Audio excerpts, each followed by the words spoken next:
Ladies and gentlemen, good evening. The National Council of Justice, in partnership of the Confederation of American States, starts now the first colloquium of good practices of Brazilian law. The registration of attendance should be done in the link in the description of this transmission in the channel of the Superior Court of Justice on YouTube.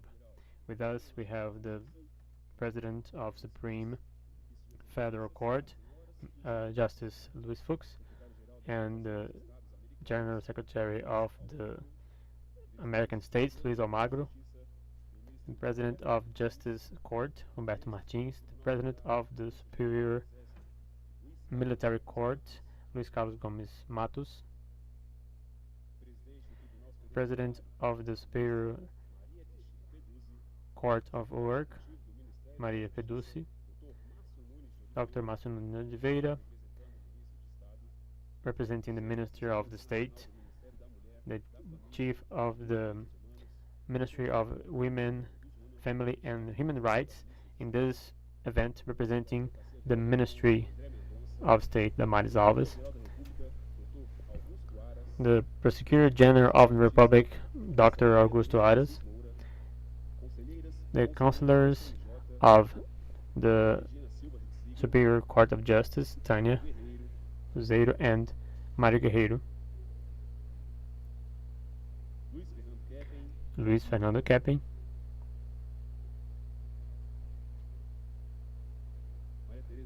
Maria Teresa Willy Gomes, the General Secretary of National Council of Justice,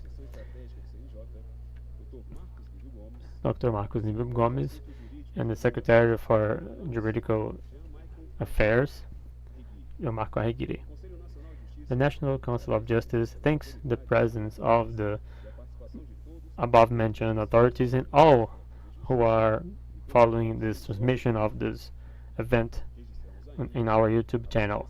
We also register the presence of the Excellencies, ladies and gentlemen, presidents of the state justice courts, the military courts, federal courts, and electoral courts, and regional work courts.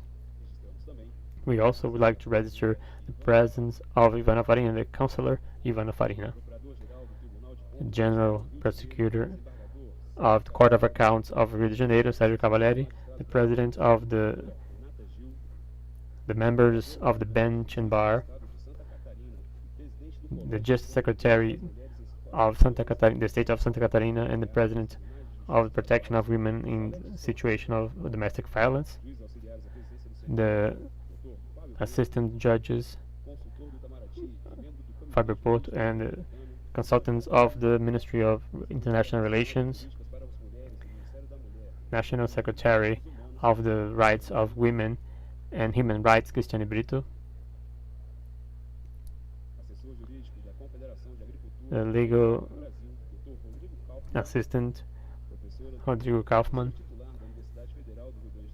Professor of the University of Rio Grande do Sul, ladies and gentlemen, members of the bar and the bench. The first colloquium Brazil and Organization of the American States has the intention of promoting the exchange of experiences and the dissemination of international juridical cooperation of the countries of the Organization of the American States. We intend to present the successful experiences of the different areas of private law, such as environment, human rights, agribusiness, the consumers' rights, technological revolution of the judiciary branch, and the combat to the violence against women. Now we hand the floor to Justice Luis Fux. Good evening, all the present authorities, above mentioned authorities, ladies and gentlemen. I would like to start this address bringing a solidarity word to the families of the victims of this pandemic of COVID-19 that has hurt our peoples in all the countries of the Americas. And it shouldn't be different. We know the circumstances are not easy. In the scope of our Brazilian nations, we already have the count of over 436,000 deaths because of the coronavirus. Such victims have names and family names. They are not just figures, numbers.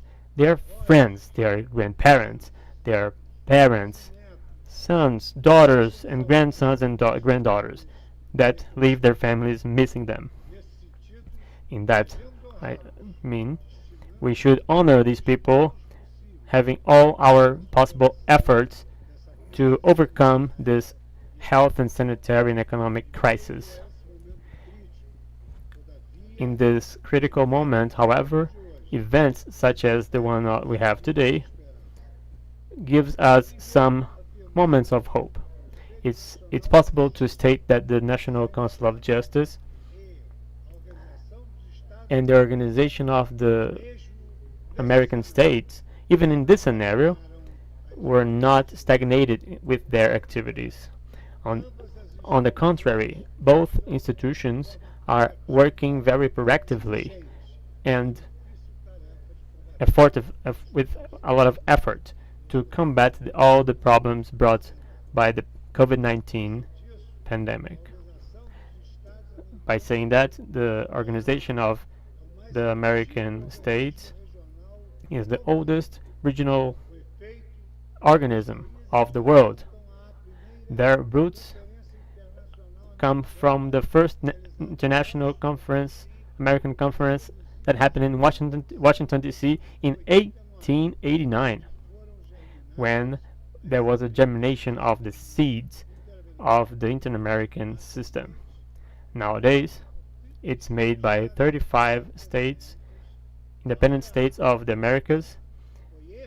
The Organization of the American States was effectively founded in 1948 in the city of Bogota in Colombia, providing the basis for democracy, human rights, security, and development. Therefore, this organization is a result of common efforts of the member states, whose objectives contemplate the common mission to reach an order of peace and justice, to promote the solidarity, intensify the collaboration, defend the sovereignty, the territorial integrity, and the independence, all according to the first article of the Charter of the Organization of the American States. In 2020 and 2021, with the tragic pandemic of coronavirus, this organization launched the Organization of Access to Justice in the context of the pandemic, with the participation of the independence of bench members and attorneys from the UN, Mr. Diego Garcia Sayan. Besides that, in 2020, the Inter-American Court and the Organization of the American States together brought to force the resolution number 1 of April 10th of 2020, bringing the recommendation for the member states for the mitigation of the impact of the pandemic and for the adoption of protective measures of the human groups, especially the vulnerable groups. In the scope of the National Council of Justice, we have followed the same motto to guarantee the access to justice in this period of time, and especially the access to justice in Brazil has been given with much attention to the most needy and the citizens with vulnerability situations.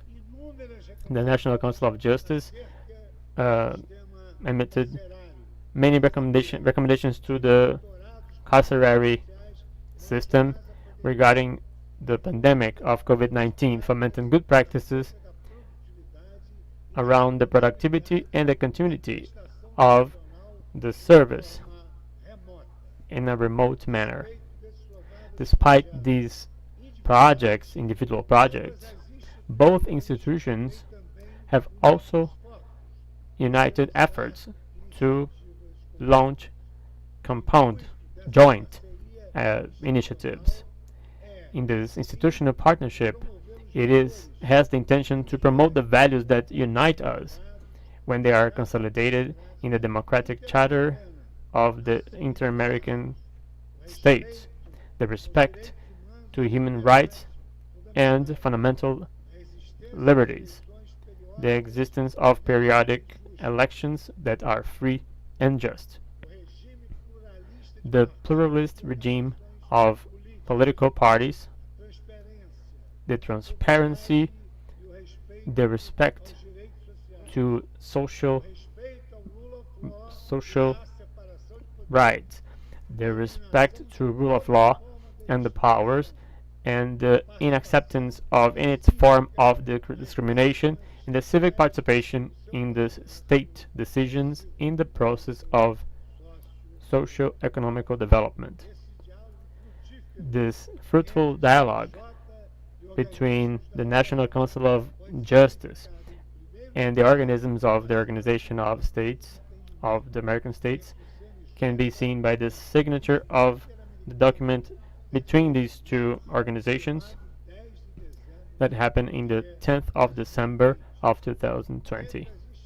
Among the institutions that made the called Inter-American System of Protection of Human Rights, the Inter-American Commission of Human Rights has in its Judicial Autonomous Institution with the headquarters in San Jose, Costa Rica. To this court, it has the competence of the Inter-American Convention, the international treaty that provides rights and liberties to be respected by the participant states. The contentious competency is recognized by 20 states, among which Brazil is included. The cooperation in these organisms fosters the exchange of good practices produced by both parts and the dissemination of the jurisprudence in the Inter-American Court facing the Brazilian judiciary branch.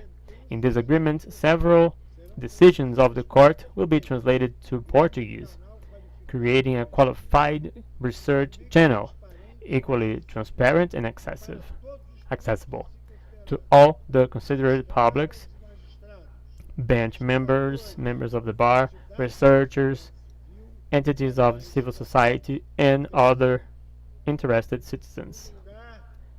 Secondly, on the date of 15th of December 2020, the plenary of the National Council of Justice approved the monitoring unit of the decisions, the opinions and consultative opinions of the Inter-American Court of Human Rights.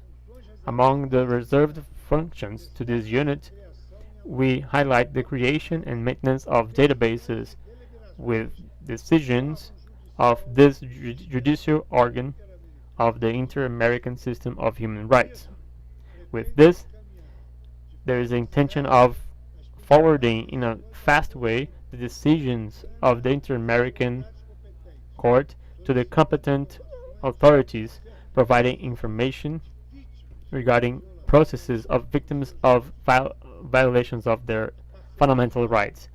The partnership between the National Council of Justice and the Inter-American Commission of Human Rights includes an academic cooperation between the Center of Studies of Justice, the Center for the Justice and International Law, by training programs and capacity building programs between the legal schools. So today's event brings the continuity of this partnership between National Council of Justice and the Organization of the American States, having stronger bonds through the Secretary of Juridical Affairs or Legal Affairs. Brazil and the Organization of the American States have the goal of fostering a permanent dialogue among their participants and the integration among the institutions. It is a two-way road. On one side, we have the presentation of good legal practices developed by the national judiciary power and the American academia. On the other side, we intend to disseminate the successful experiences of the member countries of the Organization of American States, especially in terms of international legal cooperation. This meeting will address different topics. And on the first day, the keynote speech will talk about the moderation of Dr. Jorge Galindo and the exposition of Mr. Jean-Michel Arig regarding inter-American law in the contemporary, in the possible ways in terms of the inter-American code of law. This renowned attorney is participating in the legal department of the Organization of the American States.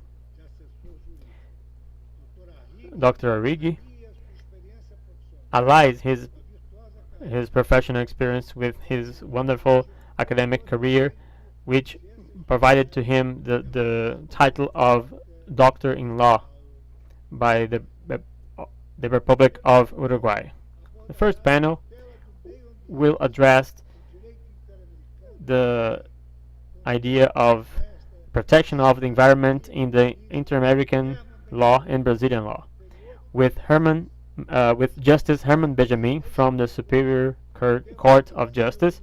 It's one of the most preeminent specialists in this area, and also the creation of the Observatory of the Environment in the Judiciary branch for the creation of an interdisciplinary forum for dialogue between the Judiciary branch and the civil society, being the axis number one in my management plan in the Federal Superior Court to guarantee human rights and the environment. The second panel will have two expositions of the protection of the consumers in Brazil based on the Code of Protection of the Consumers in Brazil by Walter Schuckner Araújo. The participants in this panel are specialists in Brazil, Professor Claudia Lima Marques and the Associate Justice Sergio Cavalieri, who worked in the prosecutor's office of Rio de Janeiro. So she will share this knowledge.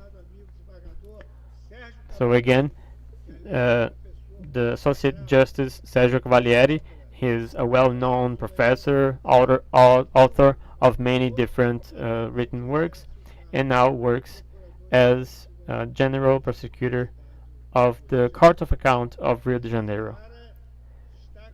In this area, we highlight the excellent initiative developed by the federal government called Consumer Gov. It's a technological platform that aims at bringing solutions to the consumer demands in a consensual and agile way without the interference of long, difficult judicial decisions, guaranteeing the complaint of the consumers in their demands.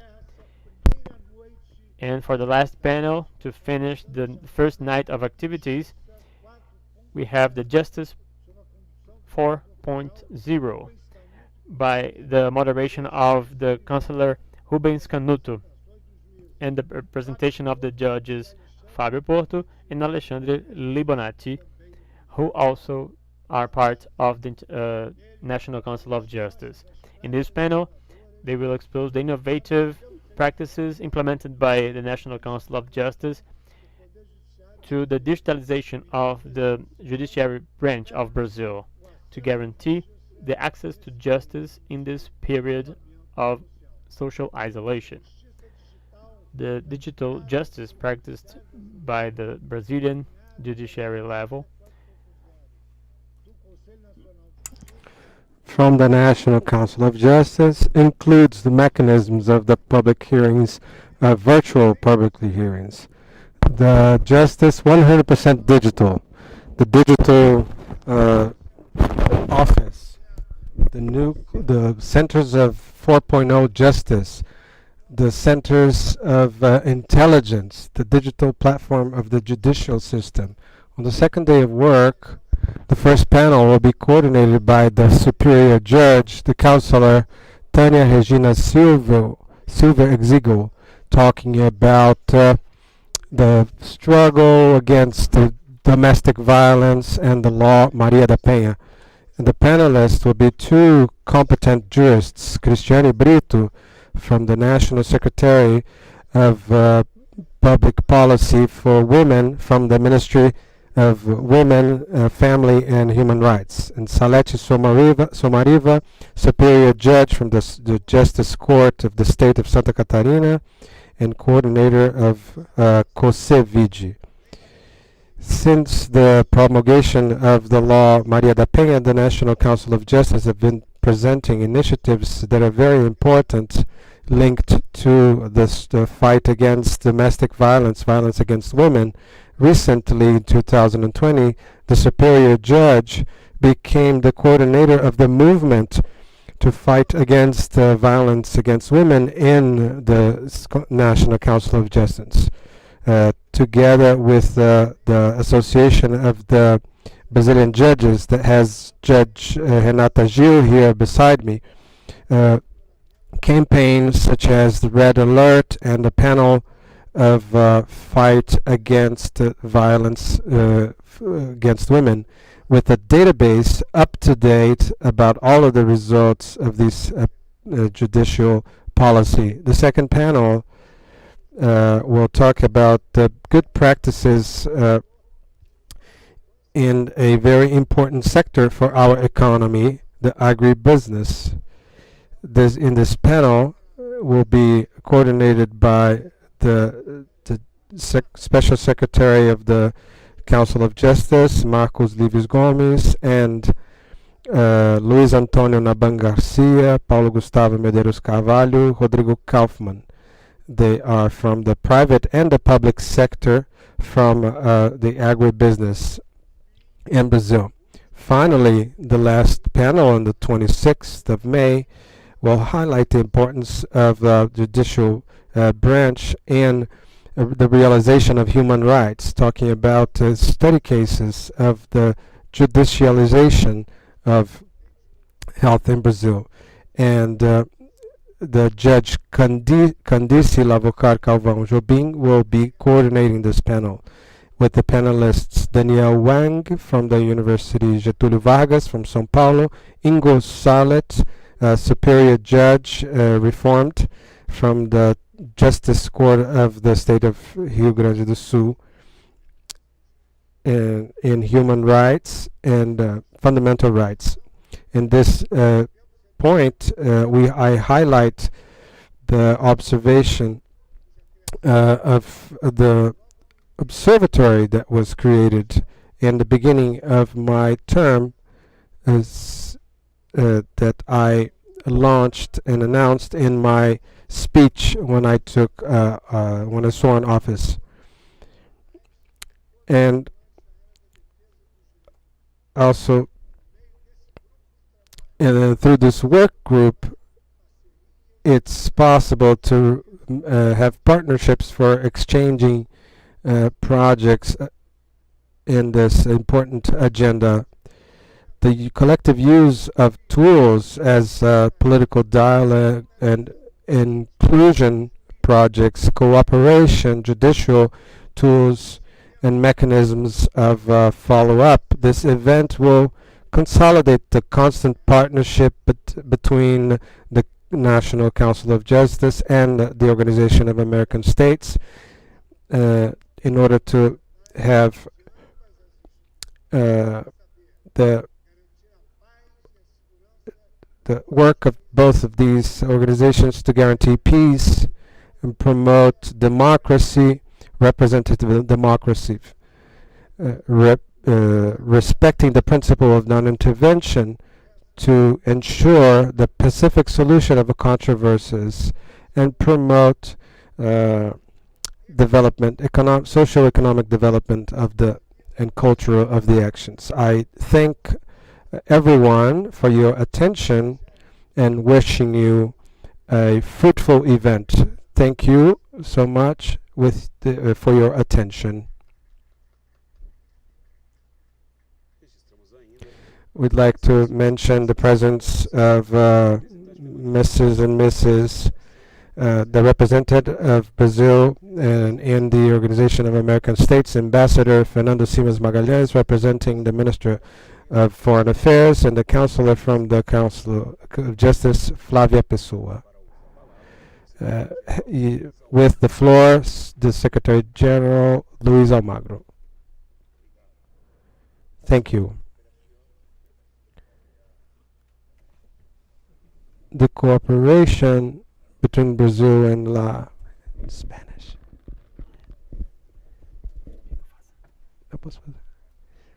The four pillars: democracy, human rights.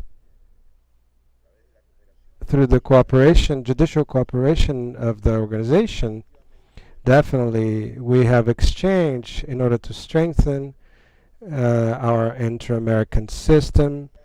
We've enabled an exchange of good practices. The American Organization of American States and its efforts against the fight for against corruption. It has strengthened the cooperation in the topic of justice and fight against corruption. The judicial assistance and fighting cyber offenses. We've had the initiative in this first colloquium sharing the good practices of Brazilian law in the justice arena. The Secretary of Judicial Affairs of the OEA has enabled the exchange of good practices. In the first months of the pandemic, we've had virtual meetings with from the Federal Court, the Superior Court. The President back then also participated with the presidents of other courts, superior courts from many countries, and they've agreed on some adjustments that every country needed to face with the pandemic. Protection of the environment, human rights, consumer rights, the technological advancement, and the violence against women. All of these topics have correspondence with many judicial tools in the inter-American efforts. They reaffirm the commitment of the Organization of American States. And we highlight the invitation from Brazil for this colloquium, and I will greet you all with my affection, my friends, President, and everyone that's connected in this meeting. Thank you so much for the opportunity for this exchange and the strengthening of the cooperation. With the floor, Minister Humberto Martins. Good evening to everyone. Your Excellency, Minister Luiz Fux, Justice Luiz Fux, President of the Supreme Court of Brazil, of the National Council of Justice. I'd like to greet all of the judges, Brazilian judges, and also greet all of the National Council of Justice, the President of the Military Superior Court, Minister Bismarck. In your name, I'd like to greet all in the military justice and the superior military court. The president of the labor superior court, Maria Cristina Peduzzi. In your name, I would like to greet all of the labor justices of Brazil and our dear national the Minister Maria Teresa of the Superior Court of Justice. In your name, I'd like to greet all of the judges and all of the panelists and all of the speakers. I'd like to greet in the name of Minister Herman Benjamin, one of the most specialists in environment law in Brazil and in the world. And I would like to greet everyone that is taking part in this very important conference. The environment, everyone's environment has to be healthy and a good one for everyone's life. I greet all of the lawyers of Brazil in the person of the president of the Brazilian Bar Association, the counsel Felipe Santa Cruz, and also greet all of the prosecutors, federal prosecutors, in the person of the Prosecutor General, Dr. Professor Augusto Aras. I greet all of the lawyers and counselors of the federal government in the person of Minister André Mendonça, and greet all of the authorities, judges, the public prosecutor's office, the public defenders, ladies and gentlemen, friends from the Council of National Council of Justice. With wisdom, we can build a house, and with intelligence, it consolidates. This is the initial word. It's with much pleasure and happiness I take part of the opening of this conference, Brazil and the Organization of the American States, promoted by the National Council of Justice, under the command of the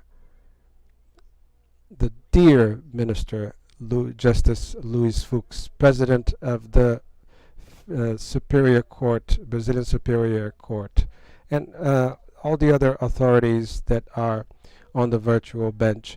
In this opportunity, I can't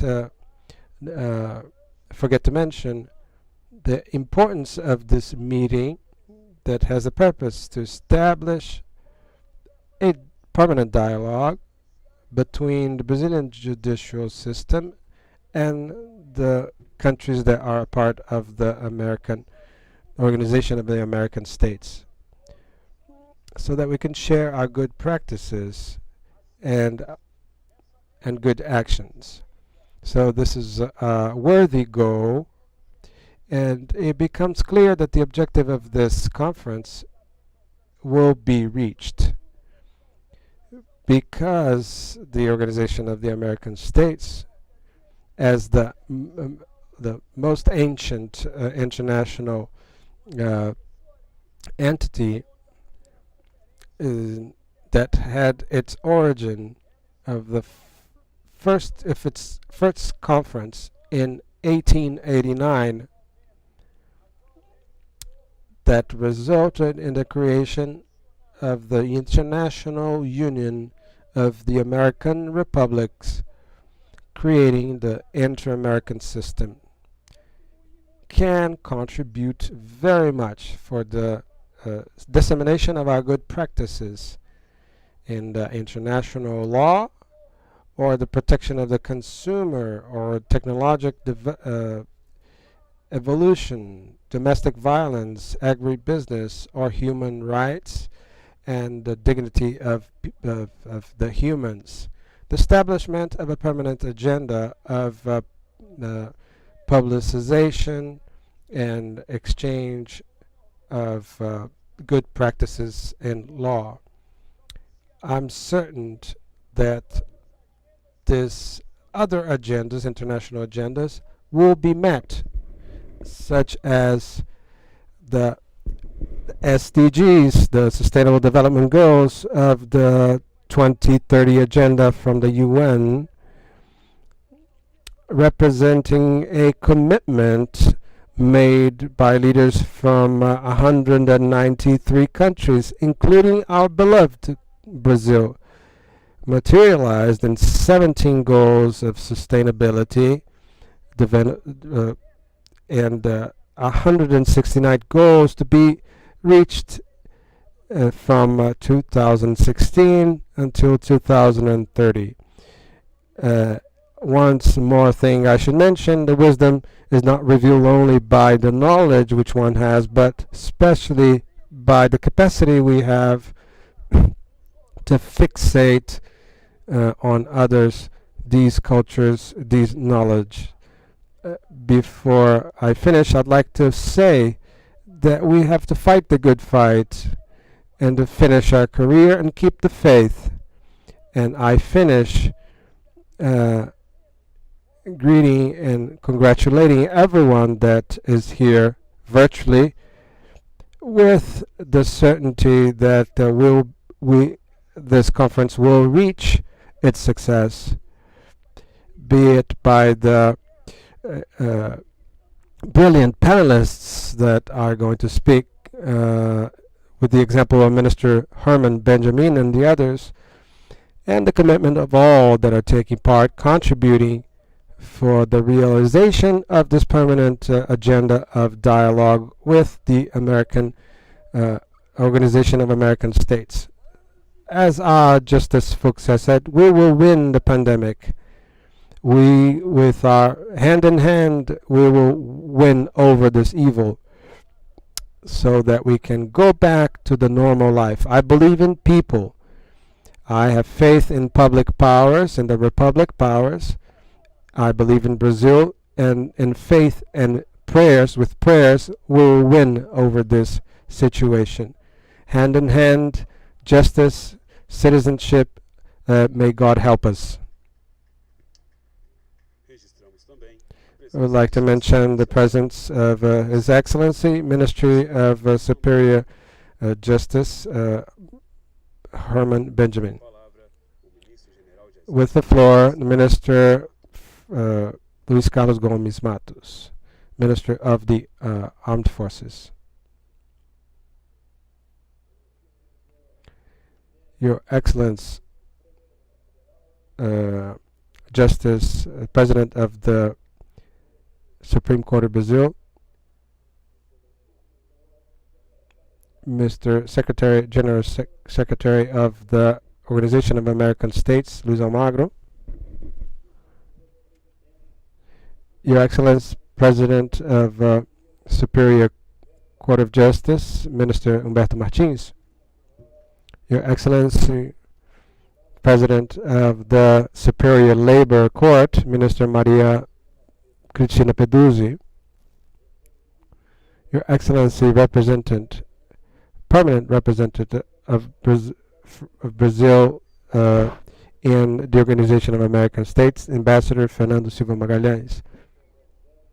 In this conference representing Minister of State of Foreign Affairs, Your Excellency, Minister of the Federal Council, the Council for the Federal Government, Prosecutor General, Dr. Augusto Aras, the Minister Maria Teresa de Assis Moura,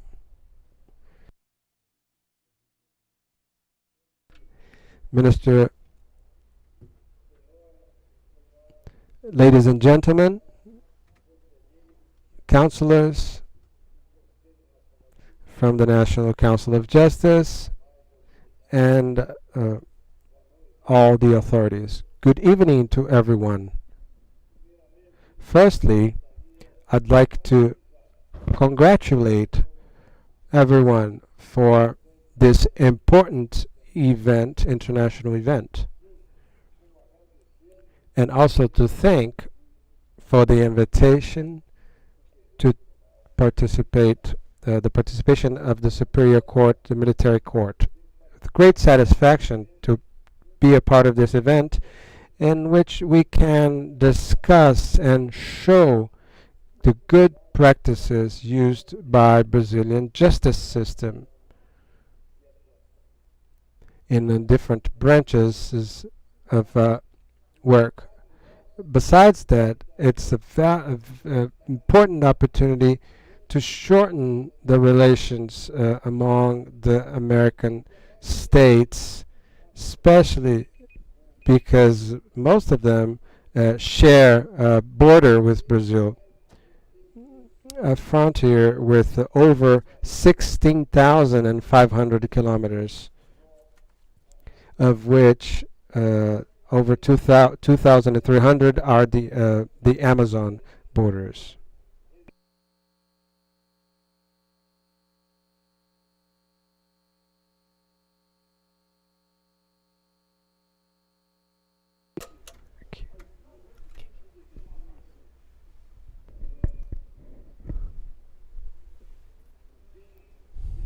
Lastly, I wish that this event will be very successful,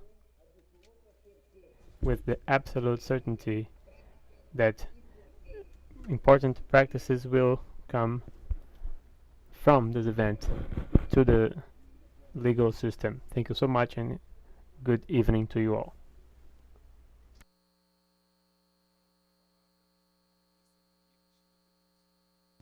Now we hand the floor to the Minister Maria Cristina Peduzzi. Justice Maria Cristina Peduzzi. I'd like to greet on the person of our dear Minister, our dear Justice President Luis Fux, all the authorities present here, and especially the ones who are part of the honorable dispositive. I'd like to salute all the Congress people who are participating in this important legal colloquium between Brazil and OAS, and I state that it is an honor to participate in this opening ceremony and to be listening and seeing such honorable speakers. I have no doubt that it will provide important reflections in different areas of public and private law, and the probable objective to review the victorious and well-succeeded practices of Brazilian law system. So it is an honor to participate in this event that pays tribute to all these good practices and will provoke many reflections on the purpose of the impact of the technological revolution in the Brazilian judiciary branch. And this revolution that we call 4.0, invading the world of market of work, all the justice and the labor spheres were impacted on how they manage justice to use the potentialities that this technological development can offer to a better providing of the justice service, the legal services, and what was mentioned before that could be fundamental to us in the pandemic: strength and independence. The foment of the fostering of the work of artificial intelligence and cybernetics has become stronger in the past times to meet the demands, the economic demands of the pandemic. And the judiciary branch is not away from this rule. It has used the technological advantages to provide their services in their competences. And the use of technology by the judiciary branch is not exclusive in Brazil, but it is disseminated in the order of different countries, dozens of countries, as you well know, and it will be well explained here. An example that I can bring to you here, especially in the labor justice, that we have used this technology even before the pandemic. An example that I bring to you is our artificial intelligence system and others that are being developed, which is called BenTV, which is developed in the scope of the Superior Labor Court, and it facilitates the management of the offices, and it allows the organization of the triage of the processes, the screening of the processes, the organization of the schedules, and the fundamentations of the decisions, and also the requirements that help in the processes. So the labor justice has used the technological aid in the audiences and other procedural acts, and it has adopted the virtual counter and the digital judging system that is implemented in several state courts.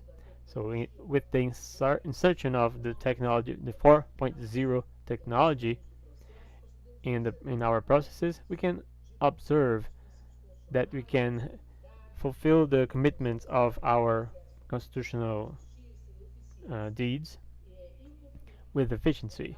And the fulfilling of the Constitution of the Republic is a project, the intergenerational project of the judiciary branch and the labor court. So we have this commitment, the intergenerational commitment to fulfill the constitutional commitments and to guarantee this work by the use of technology. So with this responsibility taken, we have preserved the quality of the provision of our services, and the society has gained with the increase of the efficiency in our services and also with the increase of productivity.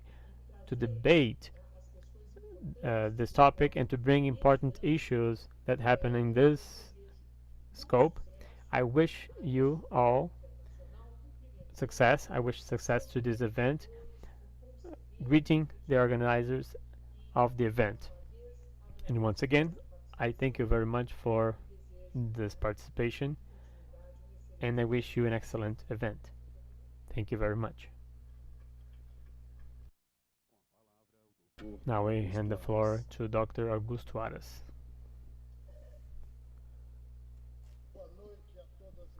Good evening, ladies and gentlemen.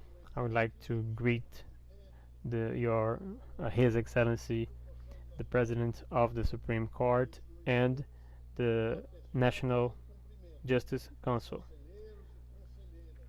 And I would like to greet the counselors of this council and other justice authorities. I salute the authorities from OAS and Mr. John Michel Haig, the Secretary of Legal Affairs of OAS, and other representatives of the 35 member states of OAS. Mr. Ambassador of Brazil, Fernando Simas Magalhães, representing the Ministry of the State of Foreign Relations. I would like to greet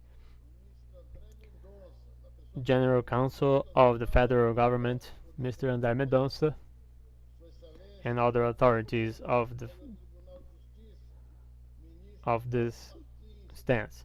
Also, Justice Humberto Martins.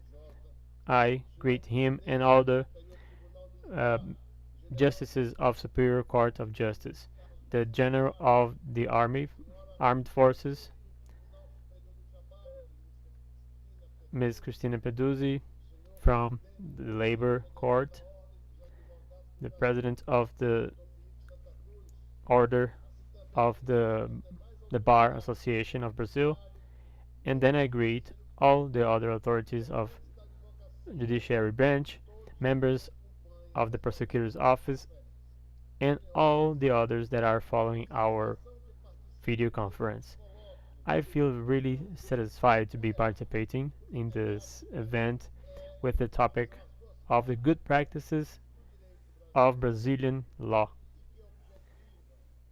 and has the goal in this important event the exchange of experience and the dissemination of the international legal cooperation in the scope of the member countries. The Federal Prosecutor's Office in Brazil understands that we have the mission to universalize the access to rights to every person, especially in this global health crisis when inequalities are worsened. The removal of barriers, either economical, social, or institutional, to access to justice, the amplification of the multi-door justice system, the transparency in the institutions, and the increase in the productivity by the dissemination of good practices promote equity and social welfare. In this meeting, we will shed light in topics that deserve our attention, such as the environment, the rights of humans, agribusiness as a generator of wealth, the rights of consumers, the use of technologies and algorithms in the systems of justice, the combat of all types of violence, especially violence against women. The National Council of the Prosecutor's Office, which I have the honor of being the president, incentives the search for right decisions and solutions for the conflicts, and the intensification of the interinstitutional dialogue carried out through the Observatory and the National Council of Justice, with very successful experience in such a short time. These sectors that stimulate the exercise of the law are an object of our study for the use of material resources and personal resources. Therefore, we will aim at finding the consolidation of a democratic society based on pluralism and respect to diversity. It is part of the ministerial mission to fulfill these deeds. We are ready to listen to antagonic or different opinions in non-violent spaces with judicial tools for conflict resolution, bring the mediation of pacific results. The Brazilian Prosecution Office has worked with local institutions the construction of public policies and a responsible work for the Brazil that we dream of. The National Council of the Prosecutor's Office has stimulated the best practices to amplify the reach of our strategic plan of action. Every project translates the belief in the possibility to contribute to the strengthening and the improvement of the institutions, understanding that an integrated action of the whole Federal Prosecution Service will be a better solution. In human rights area, we have the project Good Father, Pai Legal, with the association of the Federal District Defense to guarantee the name of the father in the registration of the children and the providence of the benefits for the children.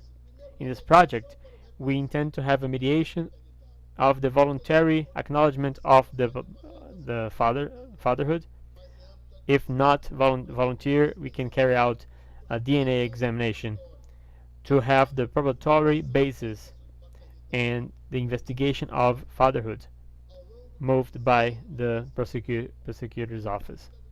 In 2 years, only the prosecution service of the federal service had the economy of 33 million reais of public money, because the recognition of the fathers avoids the expenditure in law processes. Also, we work very strongly in the eradication of child labor. With this initiative, we aim to promote actions in schools to prevent and combat child labor and other violations of the rights of children and adolescents, to protect the adolescents who work or who wants to work. Over 100 municipalities of the state of Ceará participated of this program, and we had the reduction of 75% of child labor in that state. In our everyday life, there are different themes and topics, and we incentive the Federal Prosecution Service to have a proactive action, also a preventive action, to respect the conditional competences in favor of the interests of the society. The best practices are at the service of the member states of OAS. We are equally willing to learn with our friend nations new projects that will result in benefits to our work. As Seneca pondered, the processes happen through teaching are slow, but the ones, I repeat, the progress done by the teaching is slow, but the ones provided by the example are efficient and quick. With our friendship, the friendship between among the member states of OAS, we will have welfare and well-being for the state members. Thank you, Justice Luis Fuchs, and all the other participants in this event. Good evening to you all. Now we hand the floor to Justice André Mendonça.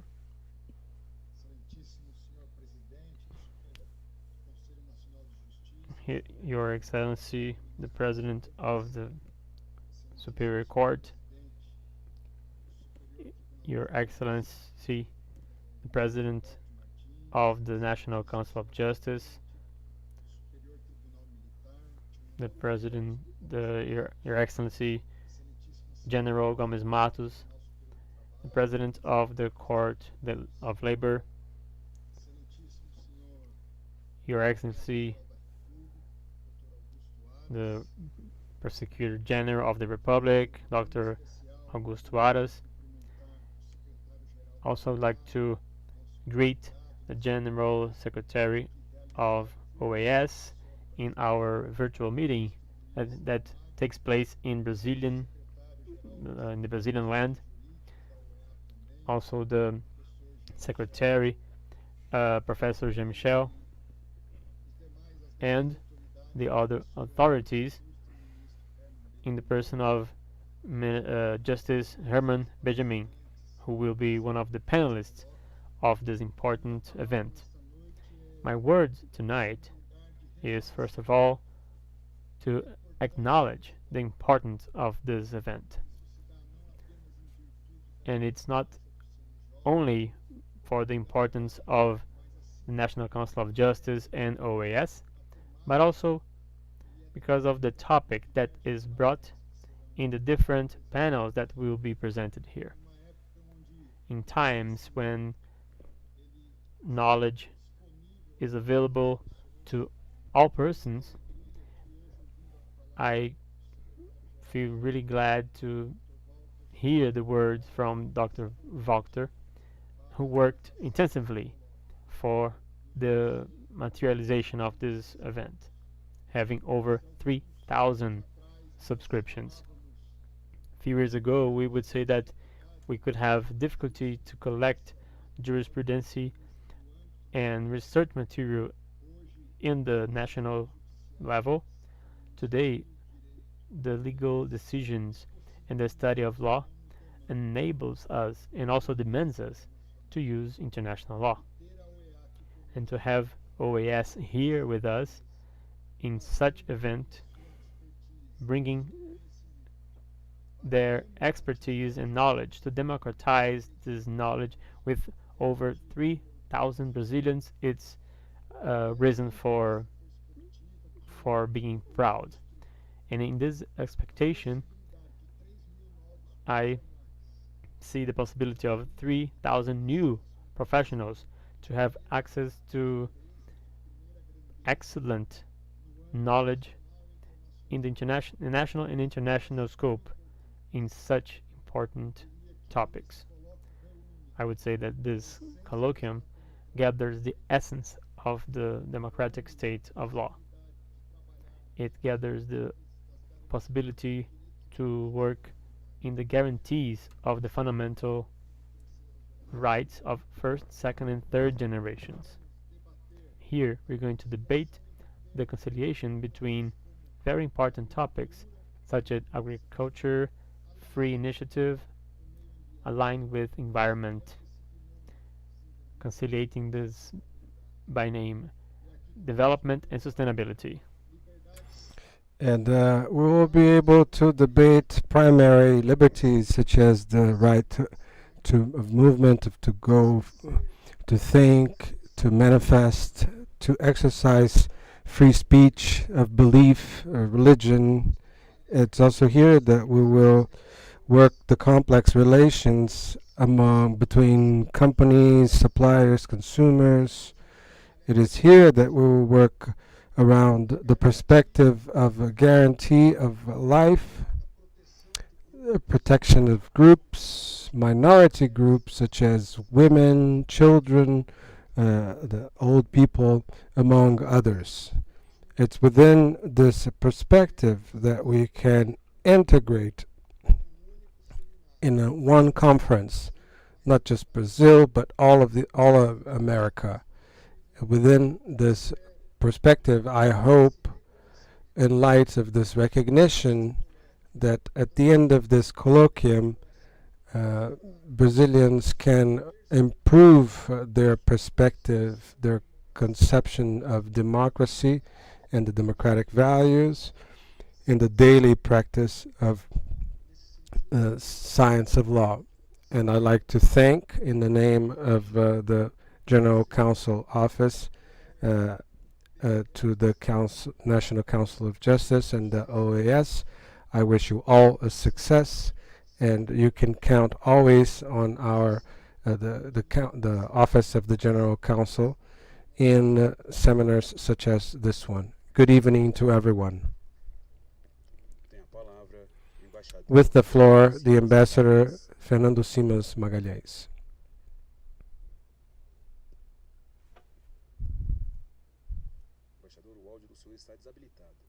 You have to turn your mic on, Ambassador.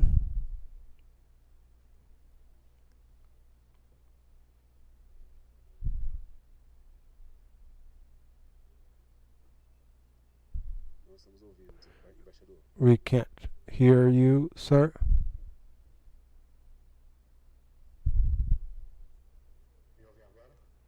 Can you hear me now? Yes, perfectly. I'm sorry. Your Excellency Minister Justice Luis Fux, President of the Superior Court and the National Council of Justice, Ambassador Luis Almagro, Secretary General of the OAS, through your Excellencies, I wish all of my respectful comments to all of the authorities and illustrious participants of the first colloquium Brazil-OAS about good practices of Brazilian law. It's a great pleasure and a privilege to participate in the opening of this first judicial colloquium, and also and here in representing the Minister, Ambassador Carlos Alberto França. I like to compliment everyone. I'd like to congratulate all the organizers, not just for the interesting speakers that will take place today, but also for all the events. Brazil and OAS have a lot to win in this close cooperation in getting to know about the experiences of other countries. OAS has a rich patrimony and has the experience of the Pan American reality. The first level of OAS that produced rights for the hemisphere, such as the Bustamante Code in 1928. Since the foundation of OAS in 48, over 50 treaties, multilateral in the context of the organization, on various topics such as political asylum, commercial arbitrage, fight against corruption and terrorism, among others. The judicial vocation of the OAS produces positive effects in the continent and in many countries. Last week, for example, the President Jair Bolsonaro signed the letter of ratification of the Inter-American Convention Against Racism, Racial Discrimination, and reports of intolerance that was approved in the Congress by the legislative decree in last February. The convention was proposed by Brazil in 2001, approved in 2013. Brazil had a role in its approval and negotiation. I'd like to congratulate especially Minister Damaris Alves for her support in the internationalization of this convention and the commitment from her part in fighting racism. Besides this activity of producing regulations, but they also with events, with ministers and from other countries, a mechanism known as HENGIM. In the context of the inter-American right, the activity of important organs such as the Inter-American Court of Human Rights, I'd like to mention and make reference to the MOU formed in 22nd of April in between the Inter-American Court and the National Council of Justice, and I like to congratulate Minister Luis Fux and the Dr. Luis Kenner for the signing of this act. And I must mention the importance of Brazil for the with the only organ of the OAS that has a headquarters in Brazil in the Itamaraty Palace in Rio de Janeiro. The process of coding of the inter-American process since its foundation. I'd like to thank João Michel Arrigui, the Judicial Secretary, for conducting the work wonderfully at the CJI. The important names presided the CJI. Among them, mention some: Epitácio Pessoa, Fran de Mélio Franco, Francisco Campos, Santiago Dantas, e Haroldo Valadão. Many others important names were part. Among them, the Ambassador Ramiro Saurava Guerreiro, and most recently, the ex-Secretary General of Itamaraty and a former Secretary of OAS, João Clemente Melo Soares, that is turned 90 this week and to whom I send my regards. We have the Professor Jorge Rodrigo Bandeira Galindo, in the judicial consultant of our ministry, a brilliant jurist. At the moment that I come to an end, I'm going back to Brazil in 2 weeks as the permanent representative of Brazil in the OAS, and it's an honor to take part in this event, and a great satisfaction and pride to have incentivized the cooperation of Brazil, especially the cooperation with the judicial cooperations. The sections today are a preview that this close relationship will enrich the judicial patrimony of the inter-American system. Thank you for all your attention. Ladies and gentlemen, would thank everyone that has spoken. We declare this solemnity ended.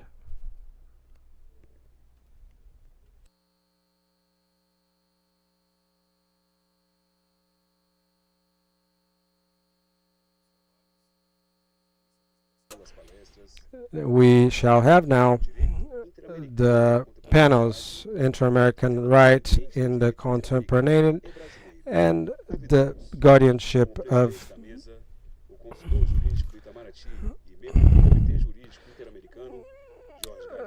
Jorge Galindo, the Judicial Consultant of the Itamaraty and a member of the CGI, and the Secretary of OAS, Jean-Michel Arrigui, and Minister Herman Benjamin. We will watch right now a short video about the environment and legislation.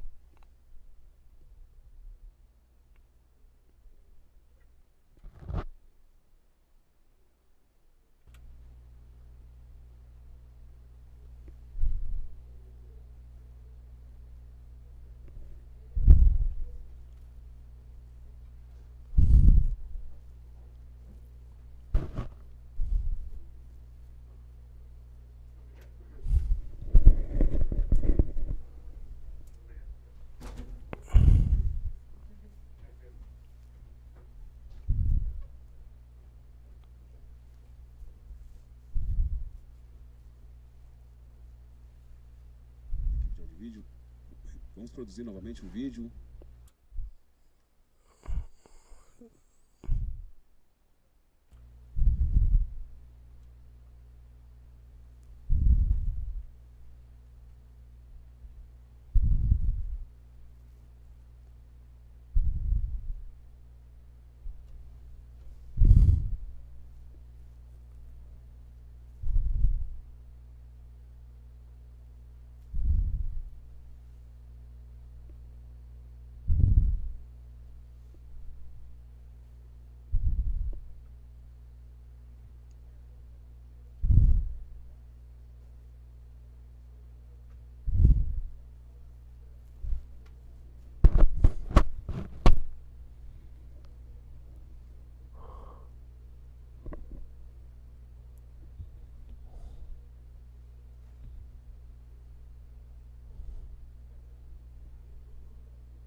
To lead the panel, Dr. Jorge Galindo. Thank you. Initially, I'd like to greet everyone, all present, all participants at the first colloquium, Brazil-OAS. It's a great satisfaction for me to preside over this first panel, especially because of the people that are invited and the relevance of this event, as it was very well highlighted from many authorities that took part at the opening. The OAS is a patrimony not just for our continent but for Brazil too. It was important. The heard from Ambassador Simas the importance that Brazil has in the most active interactions in our continent. Is a great pride. I'd like to compliment and thank for the initiative of the National Council of Justice for this initiative, and also the OAS for having received this initiative and put together the efforts with the C&J for us to think about some questions and think about the judicial future of our country. So the first panel will be started by Dr. Jean-Michel Arrigue. It's a personal satisfaction. I'm a great admirer of his work. I'm a member of the CJI, and we always have the opportunity and the privilege to have his direction in the works of the Judicial Commission. He's always very secure about the past or the future of the inter-American work. So it's a great satisfaction. I'm just going to present shortly Dr. Arrigue. He's from Montevideo in Uruguay. He's a doctor in law and social science from the University of Uruguay. He's a great professor of international public law. He's been a professor from the Catholic University and the Republican University of Uruguay. He's presented many papers and speeches in places such as the University of Rio de Janeiro, Buenos Aires, Mexico. He's also led many courses in the international law courses of the OAS, which is one of the most important initiatives of the Secretariat and also the OAS as a whole in many other institutions. I would recall one of them right now. Dr. Arrigue has taught a course in the prestigious Academy of Haia that was published later in Requiem de Cour, one of the most prestigious publications in the international law world. Dr. Arrigue is a member, constitute du Droit International, Vice President of the Latin American Society of International Law, member of the Institutes Hispano-Portuguese American and the American Society of International Law, in the Academy of Direitos Sociais of Argentina. Dr. Arrigue is also the author of many works and chapters of the most influent.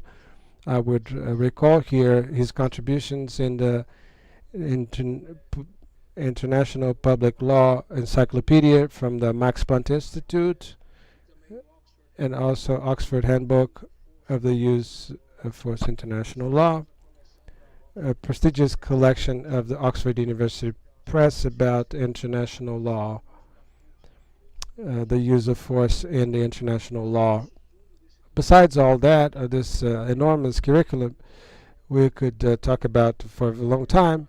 Dr. Arrigue was the National Director of Commerce from Uruguay from 85 to 90. He joined OAS since 96, and 2005 he was director of the International Law Department, and then right after that he took sworn office of Director of Judicial Affairs of the OAS, and today is the Secretary of Judicial Affairs in the OAS since 2008. Dr. Arrigue, is a great satisfaction to have you here to salute us with the remarks about the topic that you're probably one of the greatest specialists, which is the inter-American law in nowadays. Dr. Arrigue, you have the floor. Thank you so much, Professor Galindo. For me, it's a pleasure. I'm going to speak Spanish because if not, I would speak a mixture and I don't do it well. When they presented the idea to do this colloquium, my friend Walter Fernandes Araújo, after that, he's inspired us all at OAS. It's very important for us to receive from Brazil, which is a continent, its practices, its development, political development, to see how this could be of help to the other member states. The only thing I asked was just to ask why an international organization is interested in the internal system of a country. This seems the question. But also the idea inspired me when I heard who was going to take part in this conference, moderated by Professor Galindo, with the works of the Itamaraty. He is he's at the seat where Ambassador João Clemente used to sit in the 4 reforms of the OAS. 3 happened in the turn of Soares. Of the introduction, defense of democracy, electoral affairs, and other topics. I also got inspired when I heard that in the panel I would have as a panel Antonio Herman Benjamin. We know each other for many years.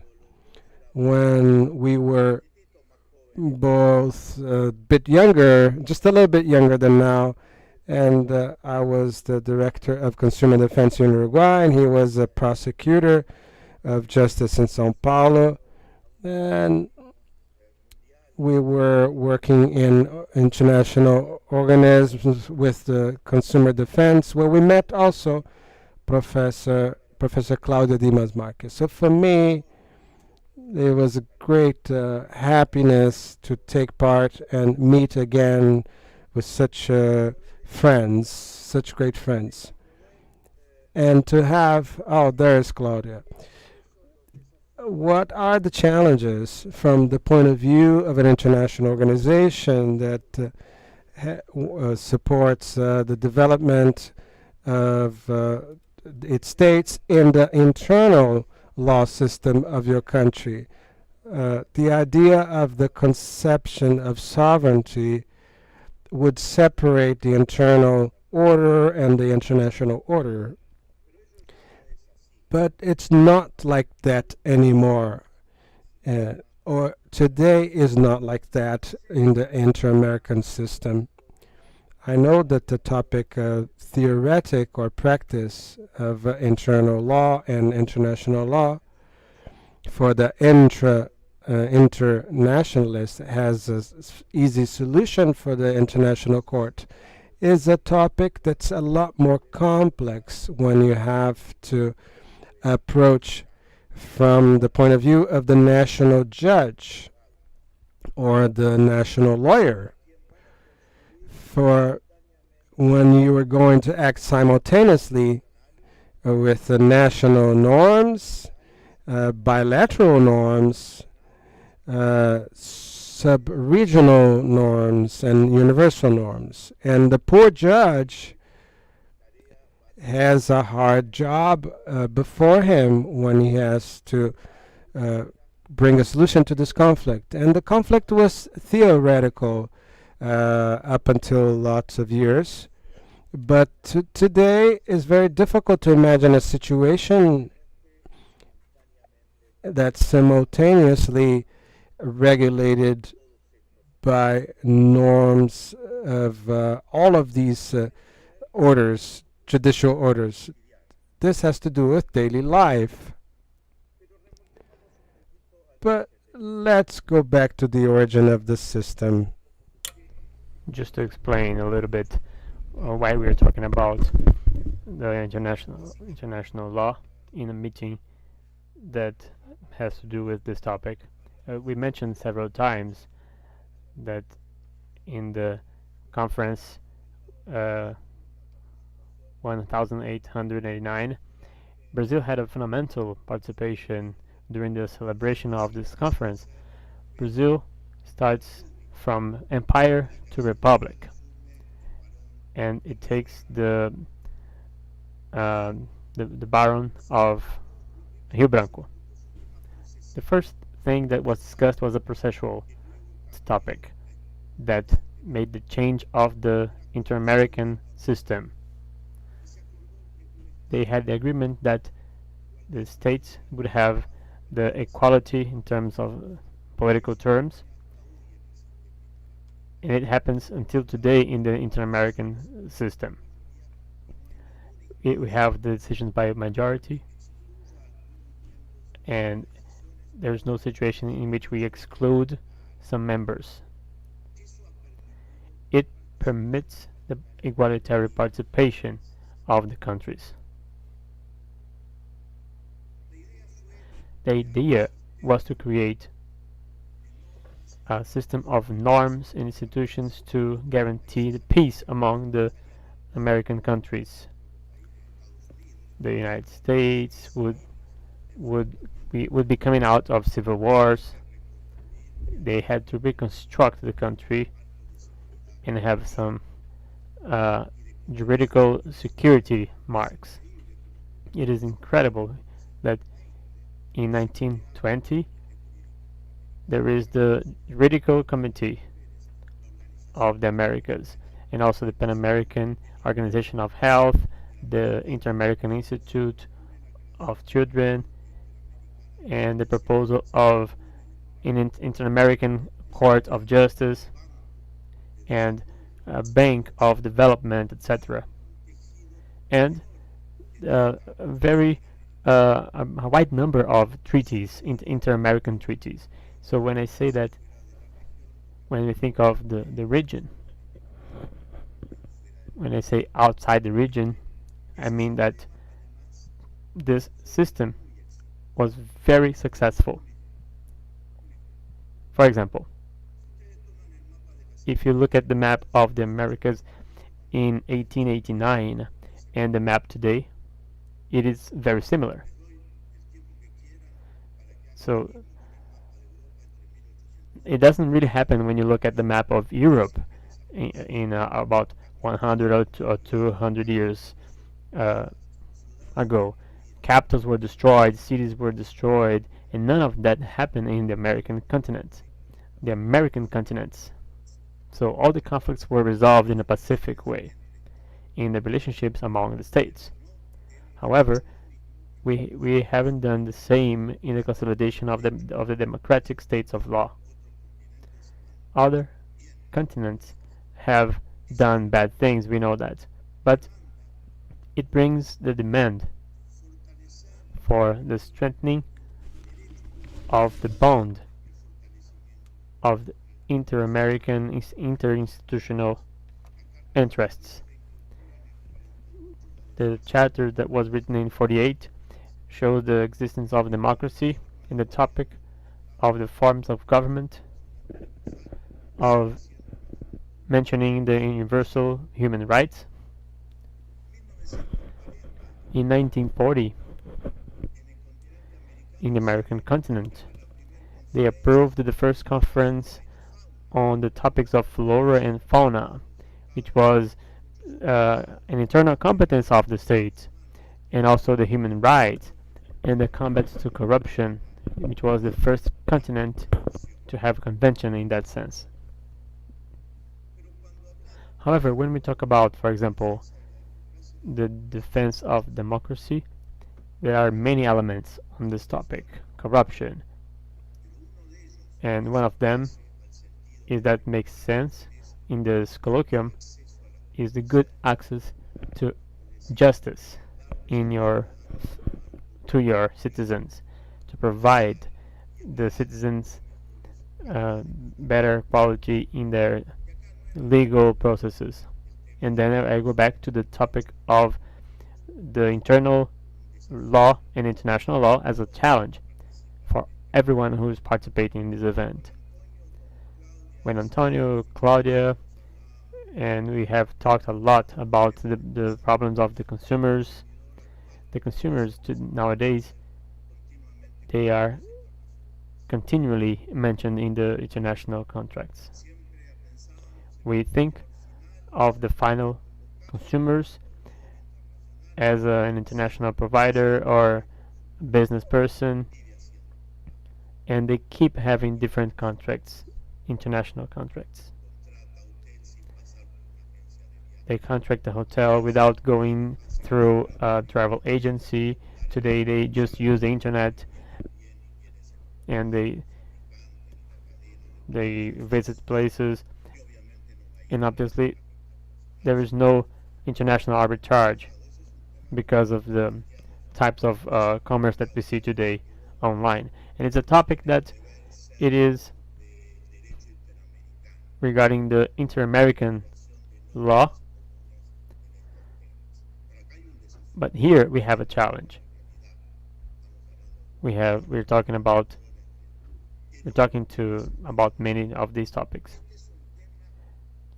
Another point is that in this inter-American system there had been a space when the countries agreed to negotiate common positions during Rio 92. There was a political space for the states to bring the topics in that agenda. And a colloquium like this can go back to this topic, because also these are topics that coexist in the internal law and bilateral law and sub-regional law, regional law, and universal law.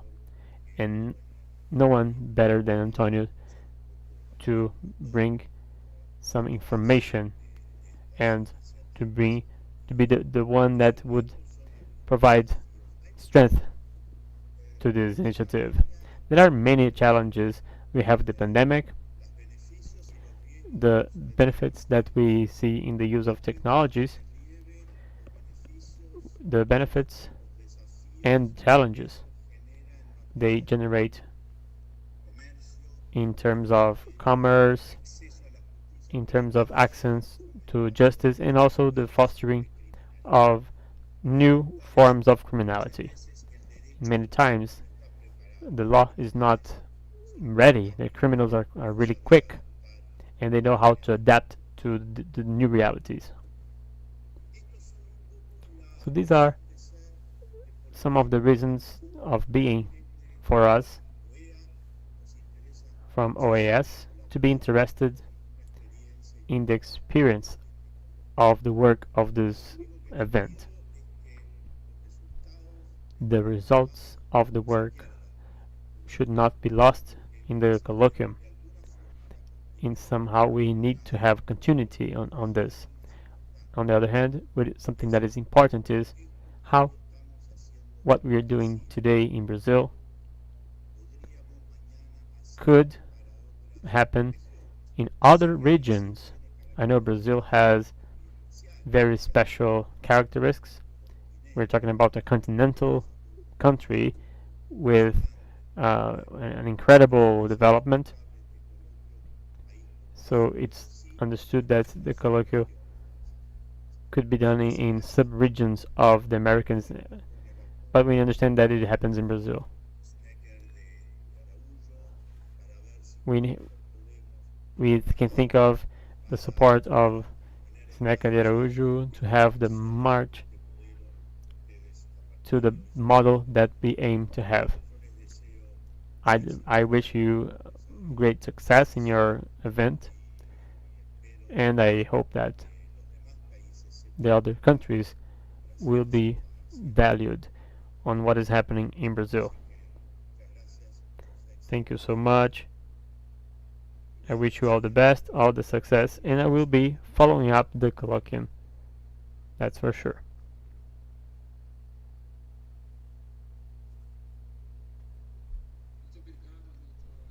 Thank you very much, Dr. Origi, especially for your presentation that shows the relationship that is absolutely necessary and capable in the international dimension, especially in our continent. It is actually essential due to the historical roots that connect us to the OAS that Brazil should know, and also put into practice instruments that are developed in the inter-American scope. Thank you so much for your presentation. Now I would like to show you a small presentation of our next speaker. I wouldn't exaggerate to say that he is an institution of the um, Brazilian law. I'm talking about Justice Herman Benjamin. We don't need to introduce him to anyone, but I have this. I feel ecstatic when I'm called an institution. I hope that you don't say that I am trumpeted by the historical patrimony. Maybe to gain time, because we are a little bit late. Maybe you could disobey the determination of the justices, and you can just go ahead and start. Because I never had an introduction with such large institutional um, size. Well, I will just say that Justice Herman Benjamin is the president of the Superior Court of Justice, and I would just say that he was one of the creators of the um, consumers regulations. Well, I'd like to thank our president, George Galindo. He is indeed one of the icons of the international law. He is an export product of Brazil, as well as Professor Claudia Lima Marques, and I see her here with us. They are two references, and it doesn't matter the country that we visit. When we talk about international law in Brazil, these two names are extremely well remembered. Well, allow me to salute them both, and also to salute all the speakers that will be here, and to give a big hug to the Professor, Reformed Associate Justice Sergio Cavalieri. He's really an institution of the Brazilian law, and I have learned a lot with him. I'd like to thank you for the invitation, the double invitation, because it came from this justice, this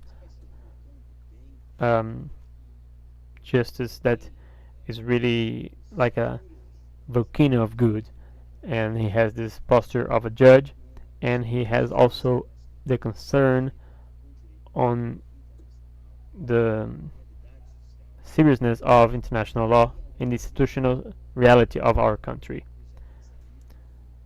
And also another judge that I really admire is Marcos Livio. I don't know if he's still here, and he is actually coordinating one of the most interesting projects in the world in the scope of the bench members, which is the Legal Observatory of the Amazon, under the presidency of Professor and Justice Luis Fux.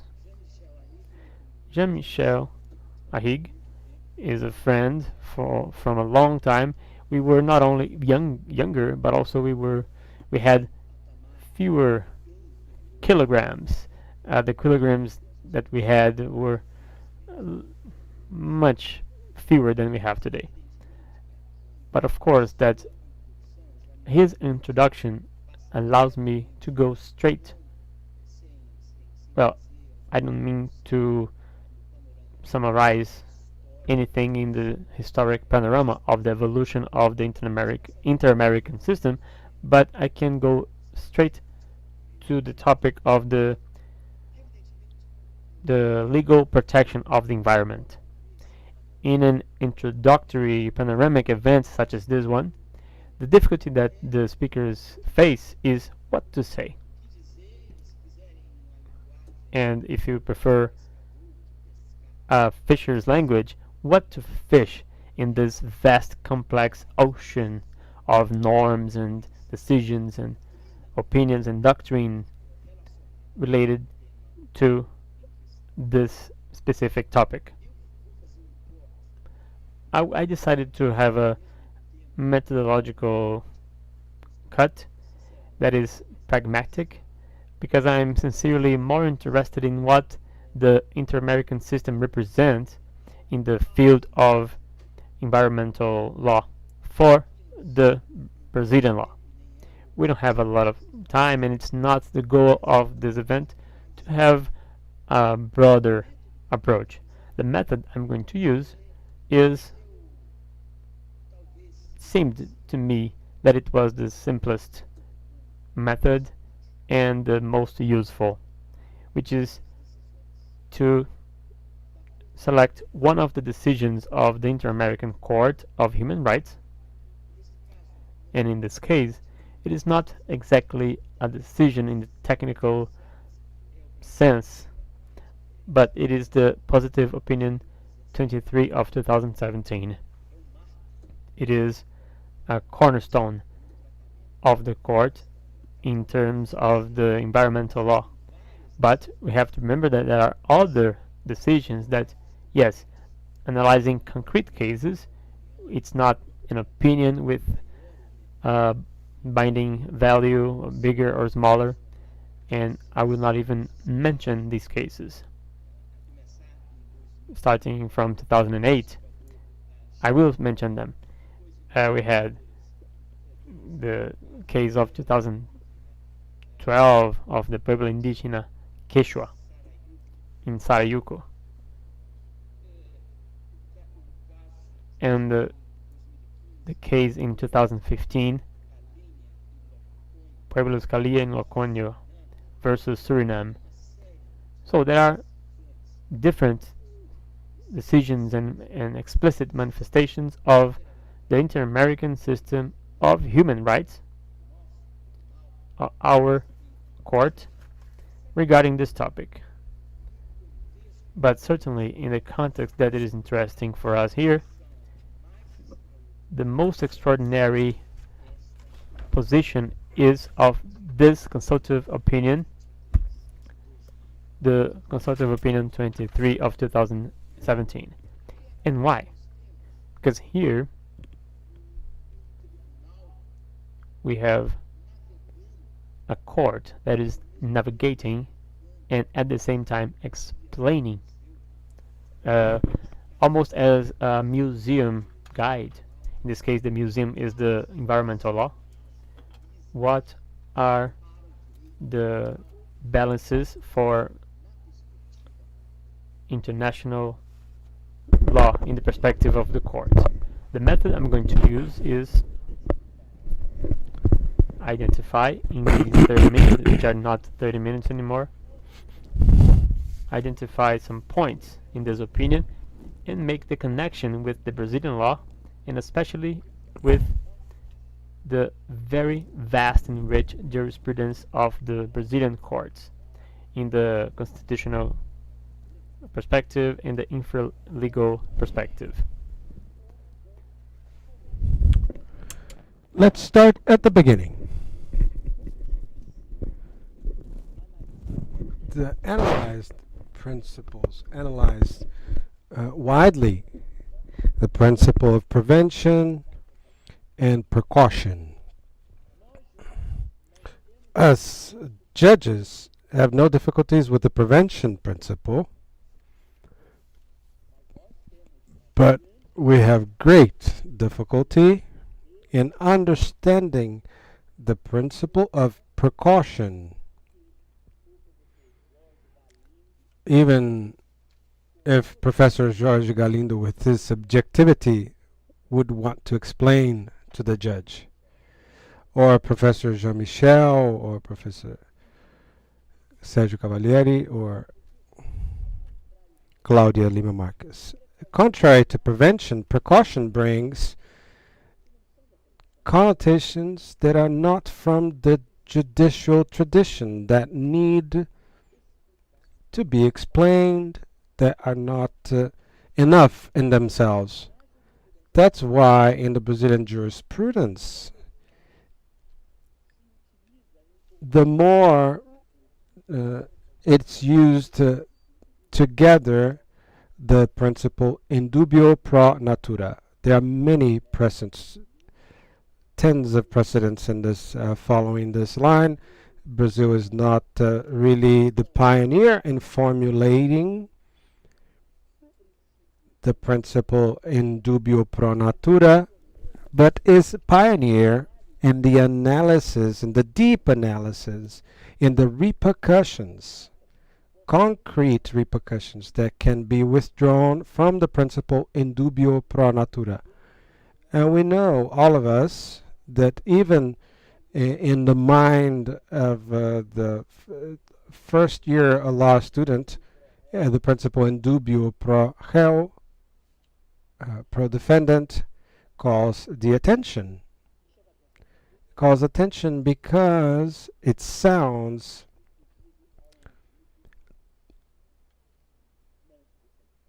to the non-specialist specialist ear. The principle in dubio pro natura takes advantage of the semantics, of the judicial musicality of the principle in dubio pro réu, to translate, even though it's not the same thing, the repercussions that are specific of the principle of precaution.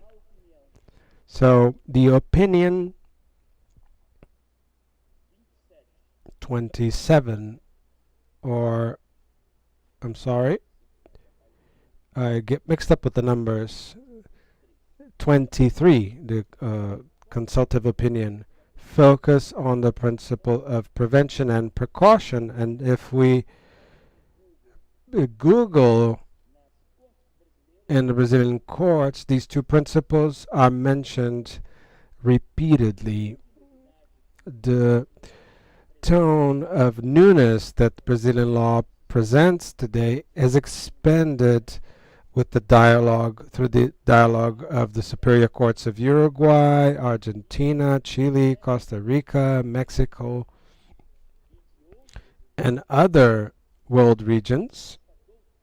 This Brazilian doctrine, judicial Brazilian doctrine, judicial formulation of the principle in dubio pro natura is having impact all over the world. In the consultative opinion 23, besides these two principles, it is mentioned openly in a duty of legislate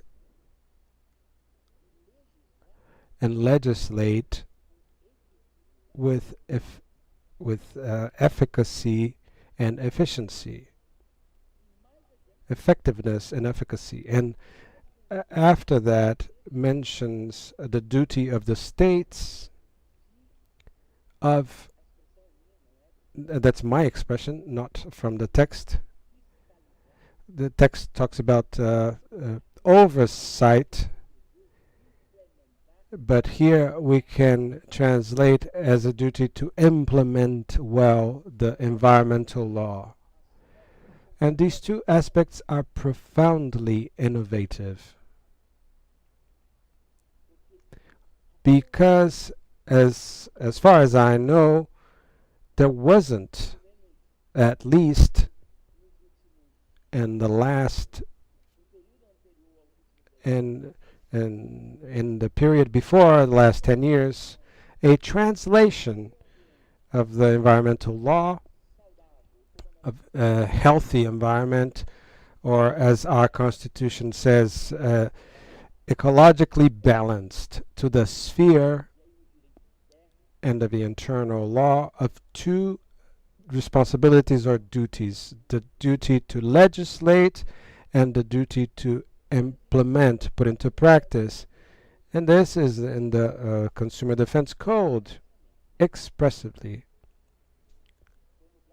If we go there and look, the fourth article of the Defense Code, or the Consumer Defense Code, these two duties are there, and not as so much legislate to the parliament, but the administrative bodies to the states and the municipalities. But the environmental law, we wouldn't talk about these two spheres, and spheres of duties that are connected to the law of the healthy environment, as the Constitution mentions, and the inter-American system.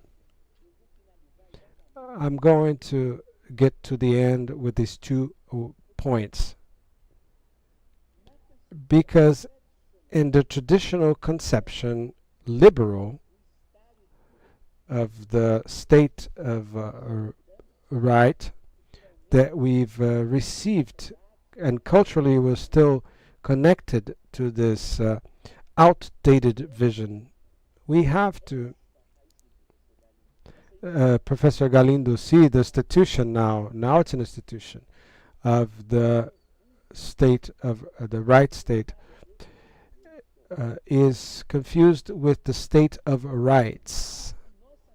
And we know the social state of right, the one that we have in the Constitution of '88, there's no more welfare constitution as ours, that is openly mentioned. Culture of peace, Professor Galindo can speak of it, respect to the sister nations, non-intervention. All of this is the social state of right of Brazil. And contrary to the traditional view, it's not a state of right, it's a state of rights and responsibilities of individual nature, responsibilities of collective nature, above the individual, and responsibilities of right that is above the national level. And opinion 23, when it says openly that these two duties are inherent to the right to a health or well-balanced environment. What we're saying in the end is that these duties can be held responsible judicially.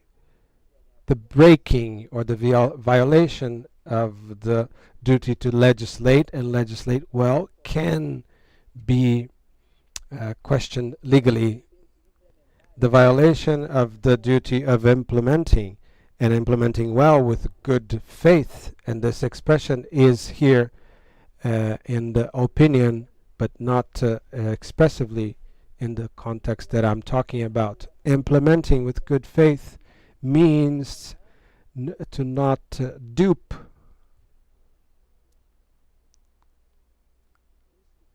this can be questioned legally. In Brazil, in the internal level, was probably the first in the world in which judges recognized, and it's in our jurisprudence. It's recent, the last 10 years, but it was the first country, at least in Latin America, but I would risk to say in the world, from what I know from compared law and environmental law, was the first law to recognize that there is a duty for the state at the federal level, states and municipalities to legislate and implement well. There is a responsibility, a duty to the states that can be questioned legally, required legally. I'm not going to talk about the mechanisms of requirement, judicial requirement. This will be dealt in maybe another event that maybe the National Council can be organized, or even the Professor Galindo can organize at from the Itamaraty. To end, I connect all of this to the moment that we are living, legislative moment. The Chamber of Deputies has just approved a bill that went to the Senate that changes deeply the system of environmental licenses in Brazil, and it changes going back in advancements that are in the Brazilian judicial order, even during the military regime with President Ernesto Geisel.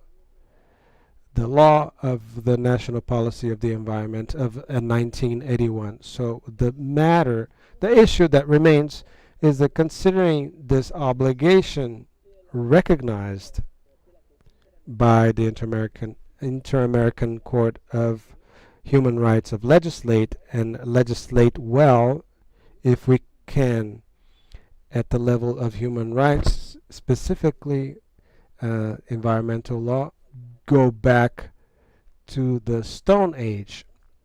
That's the issue that in the future will be put before the Brazilian judges. The principle of prohibition of going back, there's a lot of exaggeration. It's like the moral harm. We've had in the past the situation where the moral harm were extremely prejudiced by the Brazilian judges. Actually, Brazilian judges will cause moral harm to the moral harm. It's a type of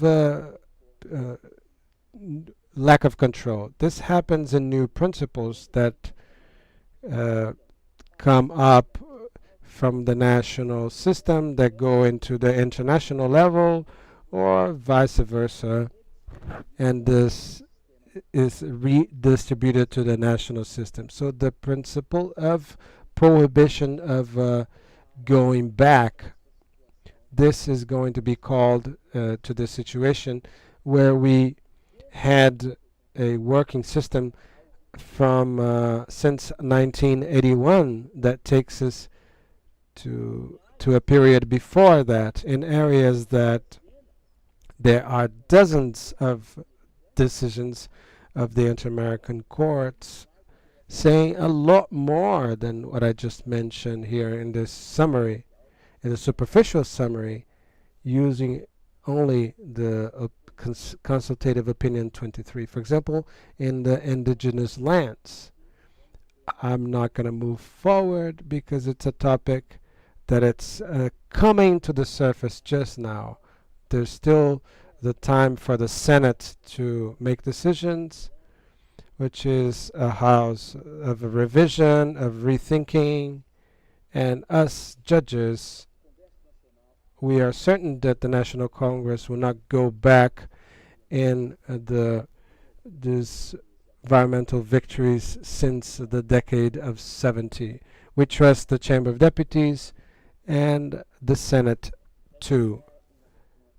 It's not a matter that is concluded, but it's a debate in which us magistrates, respecting the prerogatives of the legislative branch and the judicial, we understand that it's important to have a dialogue that in the end, in these great topics of human rights, who comes ugly in the picture is the judge. The judge is the one that's criticized because he uh, set free in the criminal arena or the civil arena something that the population considers barbarian, arbitrary. So the poor judge has to explain the law doesn't allow me to bring the just solution. So the quality of life of the judge includes, in my final remarks, besides the constitutional guarantees, the salary that has to match responsibilities, includes the quality of the legislation. Because a judge will not sleep happy knowing that he didn't perform justice. And it doesn't matter if he didn't perform justice because he didn't want to, or because he didn't read, or because the law doesn't allow him or her to make justice. And this is the moment that we need in events such as these to get closer to the inter-American system, the international system. Always, we cannot forget never that for the Constitution is very good for the legislation of guardianship of the vulnerable subjects. We are always inserted in the international system and will always have to learn the international system. We'll always have to learn with the countries that make the inter-American system. So I thank you once again for the invitation, Professor Galindo. I thank you your generosity. I will sleep very happy tonight, not because I made justice in my decisions, but I was called an institution. Thank you so much.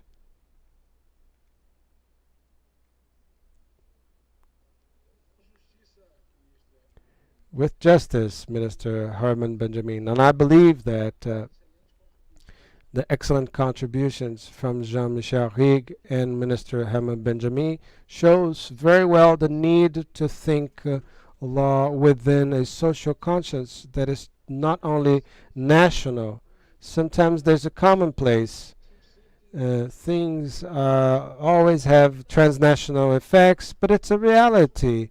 It's absolutely impossible to do any reasoning without transcending. On the contrary, we will be in a situation, as Minister Benjamin said, that people ask, "Oh, what is Brazil? What role are you playing?" And the great lesson that remains is the connection that we have to think about topics that apparently can be from a locality that's very specific, but within this transcendence. Thank you for your excellent speeches, and I'd like to declare this panel closed, thanking again and complimenting again the initiative of the event. A big hug to everyone. I would like to thank for the comments made. Let's start the panel, the guardianship of the consumer in light of the Brazilian Code of Consumer Defense.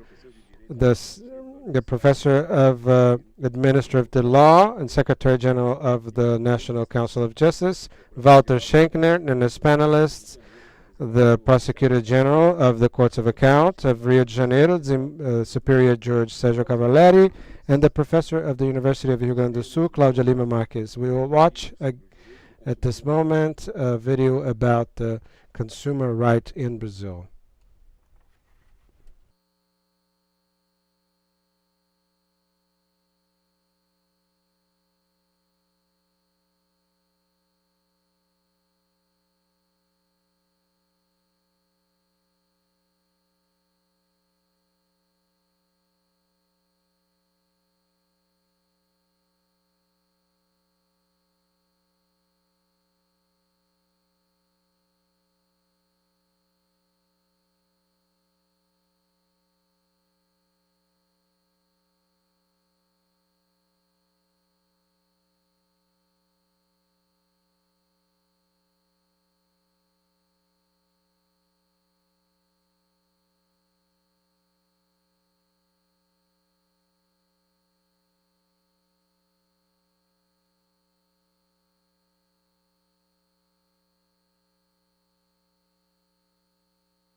To present the panel, we have Dr.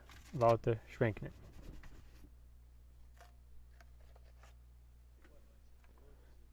Good evening, ladies and gentlemen. Initially, I would like to greet the panelists of this panel called The Protection of Consumer at the Light of the Consumers Protection Code of Brazil. I'd like to greet Professor Claudia Lima Marques and the prosecutor of the Court of Accounts of the State of Rio de Janeiro, Sergio Cavalieri. I'd like to thank Sergio Benjamin for the gentle words and congratulate him for his brilliant talk. It's a talk that is very contemporary, especially for the moment that we're living. The environmental law in Brazil and the inter-American scope. I'd like to greet Dr. Jean-Michel Regui,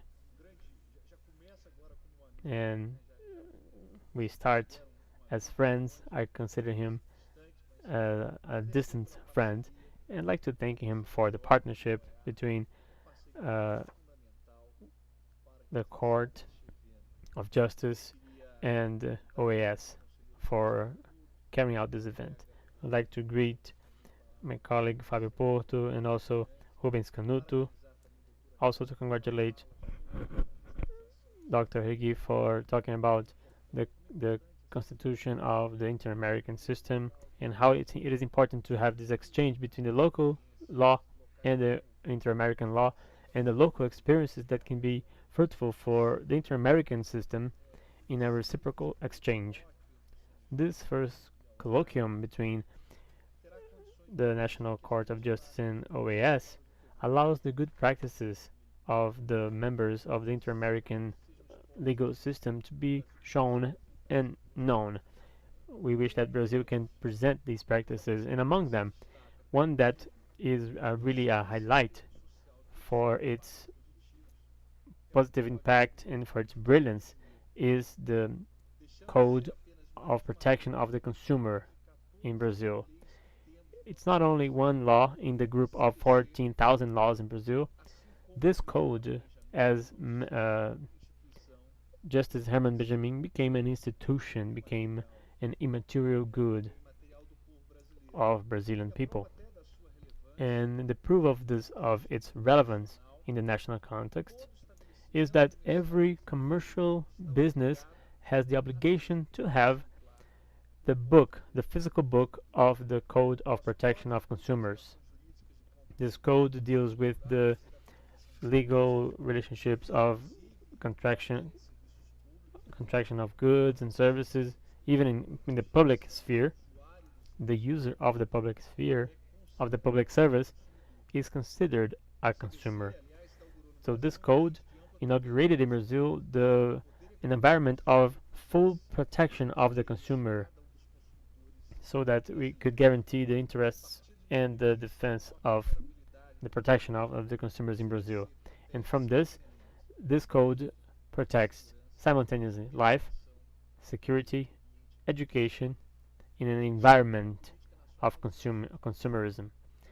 When it protects these relationships, it protects the inversion of the proof,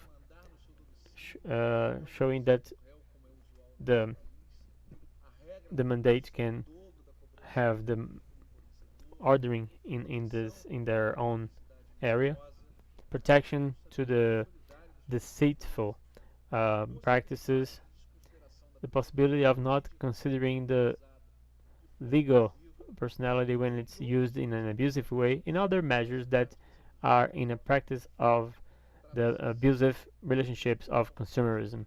So it is an important tool of protection of the Brazilian citizens in their consumerism relationships.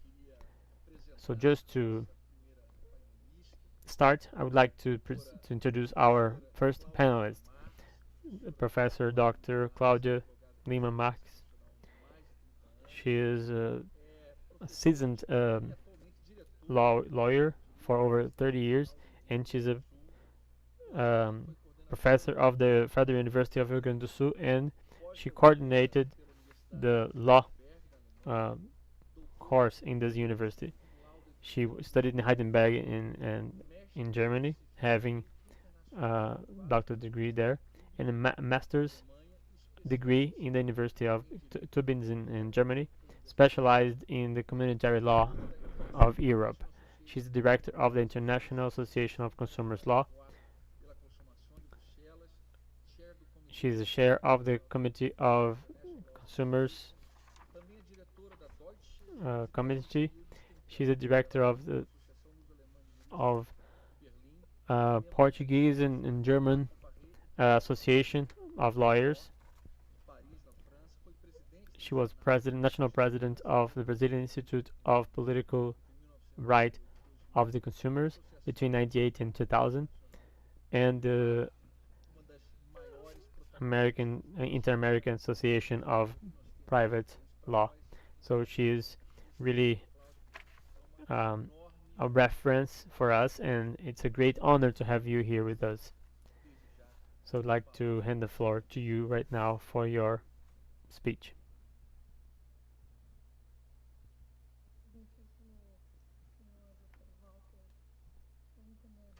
Your Excellency Dr. Walter Shinkring Araújo, the President of the National Council of Justice. It's an honor to participate in this colloquium that I consider to be historic because it's so important. I'd like to thank you for the kind invitation on the persons of the Professor Dr. Jean-Michel Arrigui, and also to honor the Organization of the American States and all the bench members that carry out a beautiful work, showing us the reality of the countries of the Americas. So I would like to congratulate your work, the work of all our colleagues, for what you have done. I would like also to salute Justice Antonio Herman Benjamin, our great leader, President of the Commission of Updating of the Code of Protection of Consumers. He's a beacon in the environmental area and also in the protection of the consumers. I thank you for the honor of being in the same event as the same panel of Justice Sergio Cavalieri. So it's a hard task to talk about the good practices of the Code of Protection of Consumers and the protection, the reality of the protection of the consumers in the light of this wonderful code. I'd like to honor Professor Dr. Anna Pellegrini. She was the president of the commission that established this code.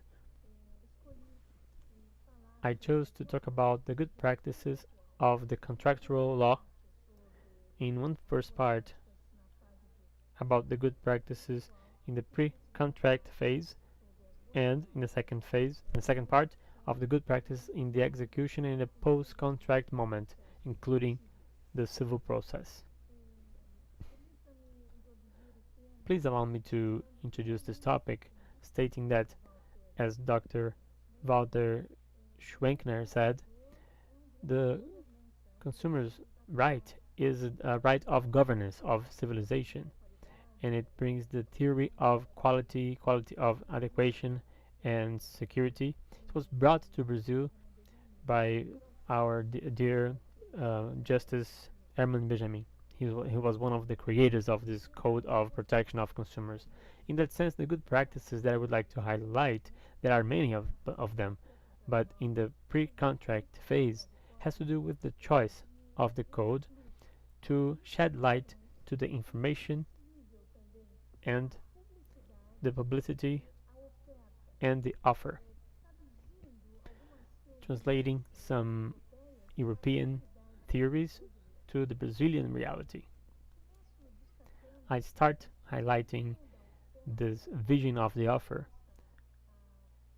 as a proposal to an indeterminate person, and it's strong in the Article 30 of this code, and it comes from a jurisprudence that is really impressive. The Superior Court of Justice and the Consumers Protection Code, they are an institution of Brazilian law, and I'd like to honor that in the person of the president, Humberto Martins. They were able to materialize the vision of this binding offer that is in the prospects of the contracts in the intermediaries from in the Article 34 of the Consumers Protection Code.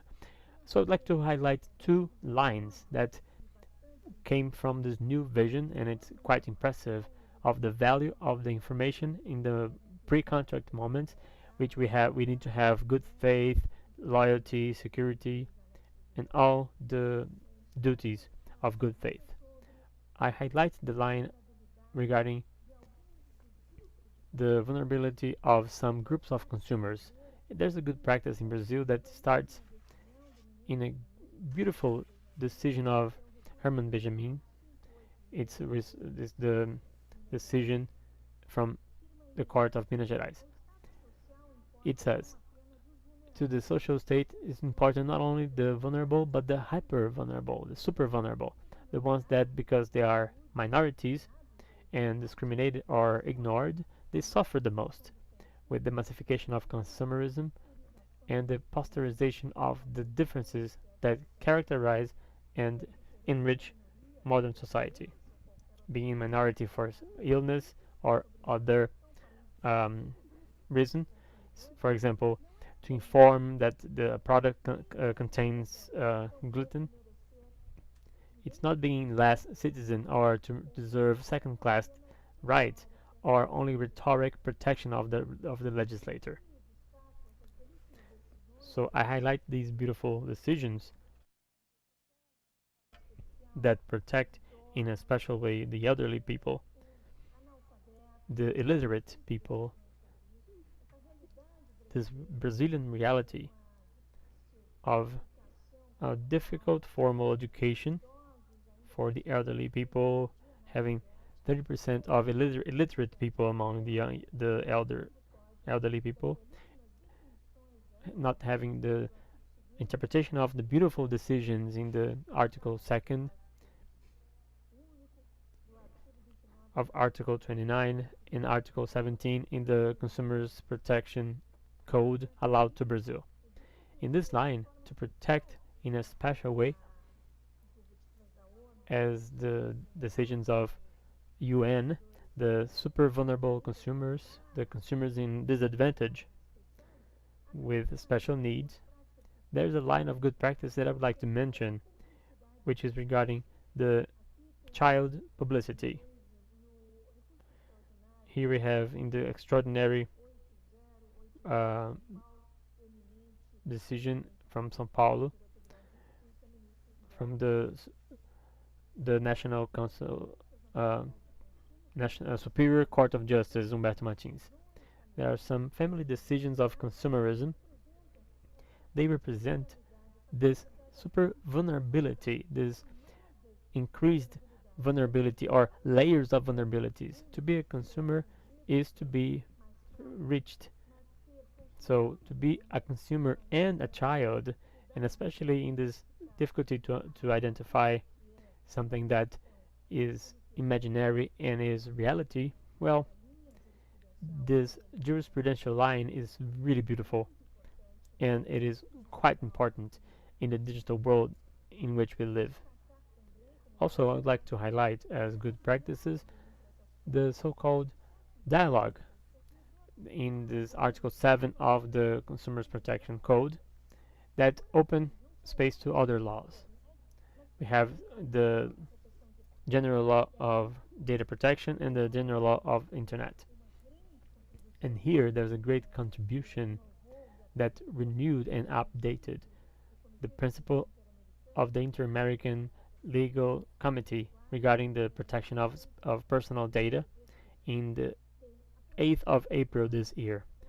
The protection of data is one of the topics that the other side, in the discrimination of consumers through the new technologies, it is an important line in Brazil that is being built through the dialogue of these sources in the joint work of these sources. And we have a big challenge, and we need to update the consumers protection code, which is in the law bill to be approved in the plenary of the lower house. Another point that I would like to highlight is the evolution in Brazil in the constitutionality decision in this bank services for the offering of credit, even in the language for blind people, that is being done by the law bill to combat the super debt of consumers, and there's a chapter regarding that. But this idea of the abuse to the consumers, it's already present in Article 39.4 in the Consumers Protection Code of 1990, and it was very well developed by Brazilian jurisprudence. Just to end my discussion, I'd like to highlight the good practices in terms of execution and the moment post-contract. In the Consumers Protection Code, leaving the extra contractual responsibility, civil responsibility to my dear colleague Sergio Cavalieri. In terms of abusive practices, I would like to highlight the importance of the ex officium action, since the Consumers Protection Code in this first article and also in the Article 5, based on our constitution, has the public order. In terms of the bank transactions and the bank services, there is a decision of the Justice Court that shows this ex officium application of the protection to consumers. Another important good practice in Brazil is regarding the debt. The Consumers Protection Debt has a chapter on this, and the Superior Court of Justice developed not only for the private level but also for the public services. It developed a very strong jurisprudence for the collection of debt in the country. The so-called justified deceit for the payment in double of what is really charged. So just to finish, regarding the clauses of the foro, the election of the law, and the law bill 18 of 2021 that was recently approved in the lower house, brings special lines to keep the privilege of the consumers and the right of access to the justice. So it's a very active movement, and provides that the consumers code is present. So just to finish the procedural practices, I had a lot to say about that, and I'm not really a specialist on this matter, but I could highlight the good practices in the legal decisions and also the agreements that come through the conduct adjustment terms against the 35 banks of the country and millions of Brazilians who suffered with the changes in the currency, Brazilian currency, in the collar plan.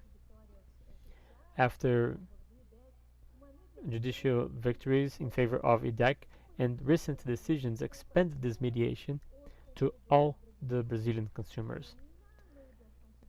In the public civil action, the Supreme Court secured that the collective actions had this national presence, and having a chapter on the judged thing of the Consumers Protective Code.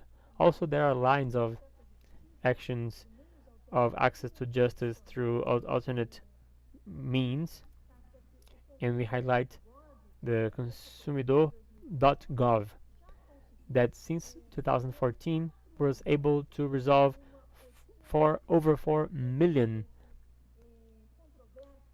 controversies, and it is just an online platform for negotiation, and it avoids the all the legal processes and lawsuits. So we have a wonderful process of defending and protecting the consumers, such as Precaution and other agencies, in the total of over 2 million. It's 2,900,000 complaints to these agencies, Procon. that are functioning online, and also the CDEC, which is the National System of Complaints that were solved, and the resolution 227 from the US of the Judicial Committee that acknowledges the difficulties of the consumer in the international cases. We have brilliant decisions since the year 2000, with the famous case of a Panasonic filming gear that has international efficacy recognized, and in the Mercosur we have the agreement of 2017 of the law that's most favorable to the consumer, inspired by the lessons of the negotiations at the OAS. So the good practices of Brazil in this area are many. 78% of the cases are solved in the consumidor.gov, 80% in the Procons, and the remaining well resolved by the individual actions and collective actions in the judicial system. But what remains still, with the importance of as it was highlighted by Professor Ahigi, of e-commerce, data protection of the consumers, and the international tourism remains this part that is in the Bill of Law 3514 of 2015 of renewal of the code in the globalized world. We hope that we can have these updates approved in the Congress, and so that we can have even more good practices to report to our dear OAS. Thank you so much.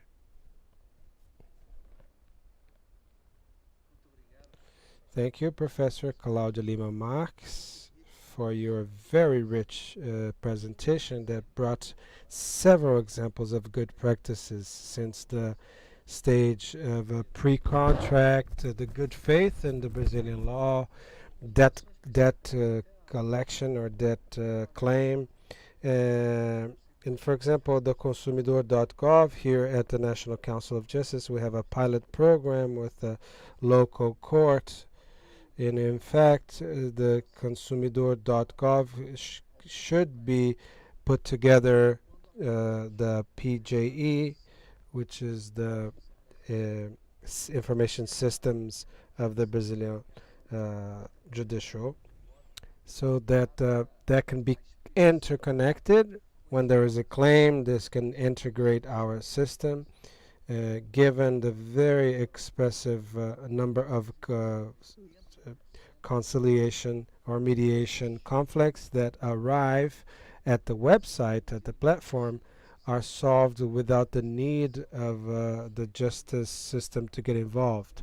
We've had meetings with the National Secretary of the Consumer, and in order to find a way to widen the consumidor.gov in the judicial branch in order to have this articulation of the mediation system of and the judicial system. Even if the process is started, it can be forwarded to the consumidor.gov. And this experience has been very successful. Thank you so much for your speech. And I would like to pass the floor to my dear friend, Superior Judge, Professor Sergio Cavalieri. Has been an ambassador or superior judge for a long time. If you are from Rio de Janeiro, as I am, we say that our magistrate in Rio is one before Sergio Cavalieri and has become another one after him. He's the superior judge that has probably worried the judges more in matters of productivity in his management in the Court of Rio de Janeiro. He is the director of the School of Magistrates in Rio de Janeiro. He is a professor there. He was the president of the former Court Civil of Rio de Janeiro. He's a professor of civil responsibility and consumer right. He is the prosecutor of the Courts of Account of the state of Rio de Janeiro. A number of articles and decisions. He's the author of the program of civil responsibility.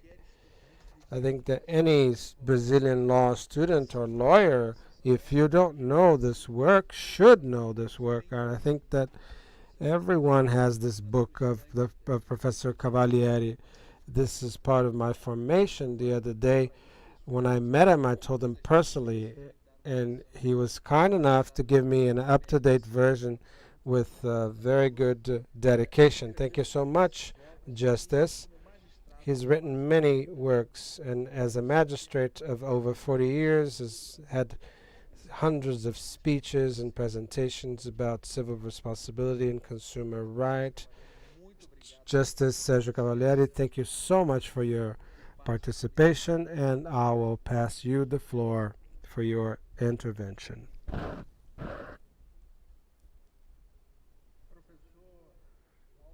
Professor Walter, with your presentation, I got worried because the consumer code does not allow wrong propaganda, and you have been so generous that I got fearful.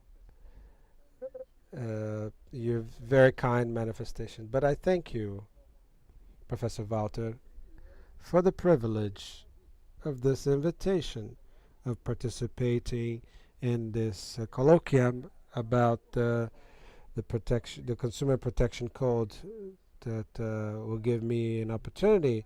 I might not have other opportunity because of my age, but I'd like to speak briefly, mainly for the 3,000 that are watching us, without a shadow, without many students among these, so that they know about the consumer, or at least for these 50 years of my professional life with the Consumer Protection Code.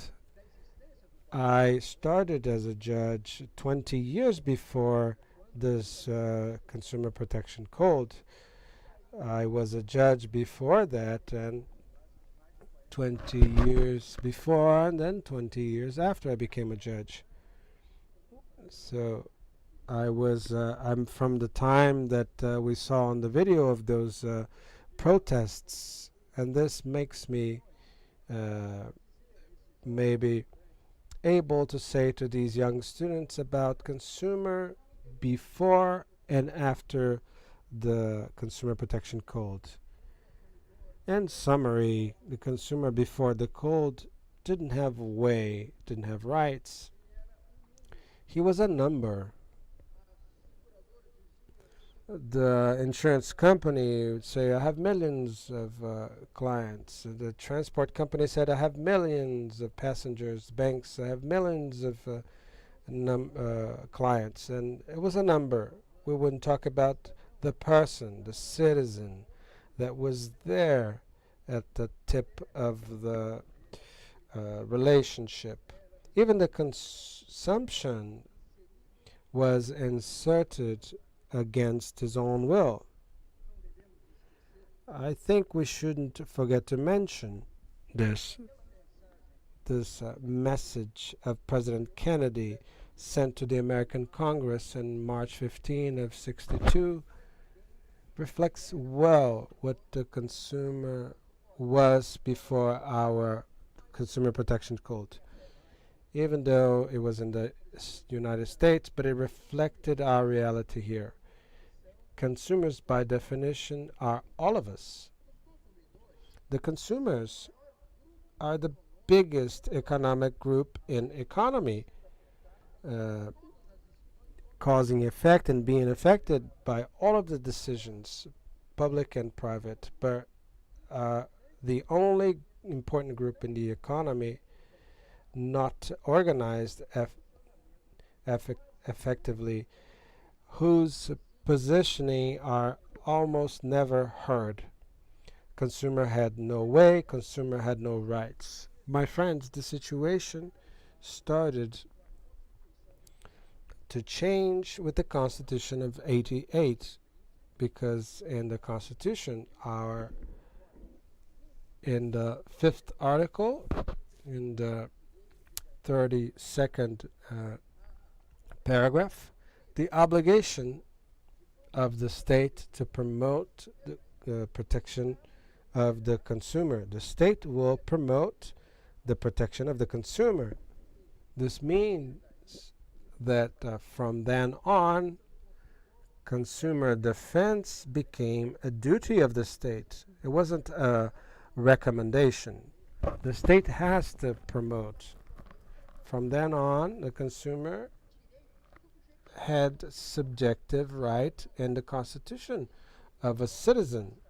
That's why I like to highlight an expression extraordinary by the Professor José Afonso da Silva. He said, with the insertion of this clause of guardianship between fundamental rights, consumers were raised to the category of titles of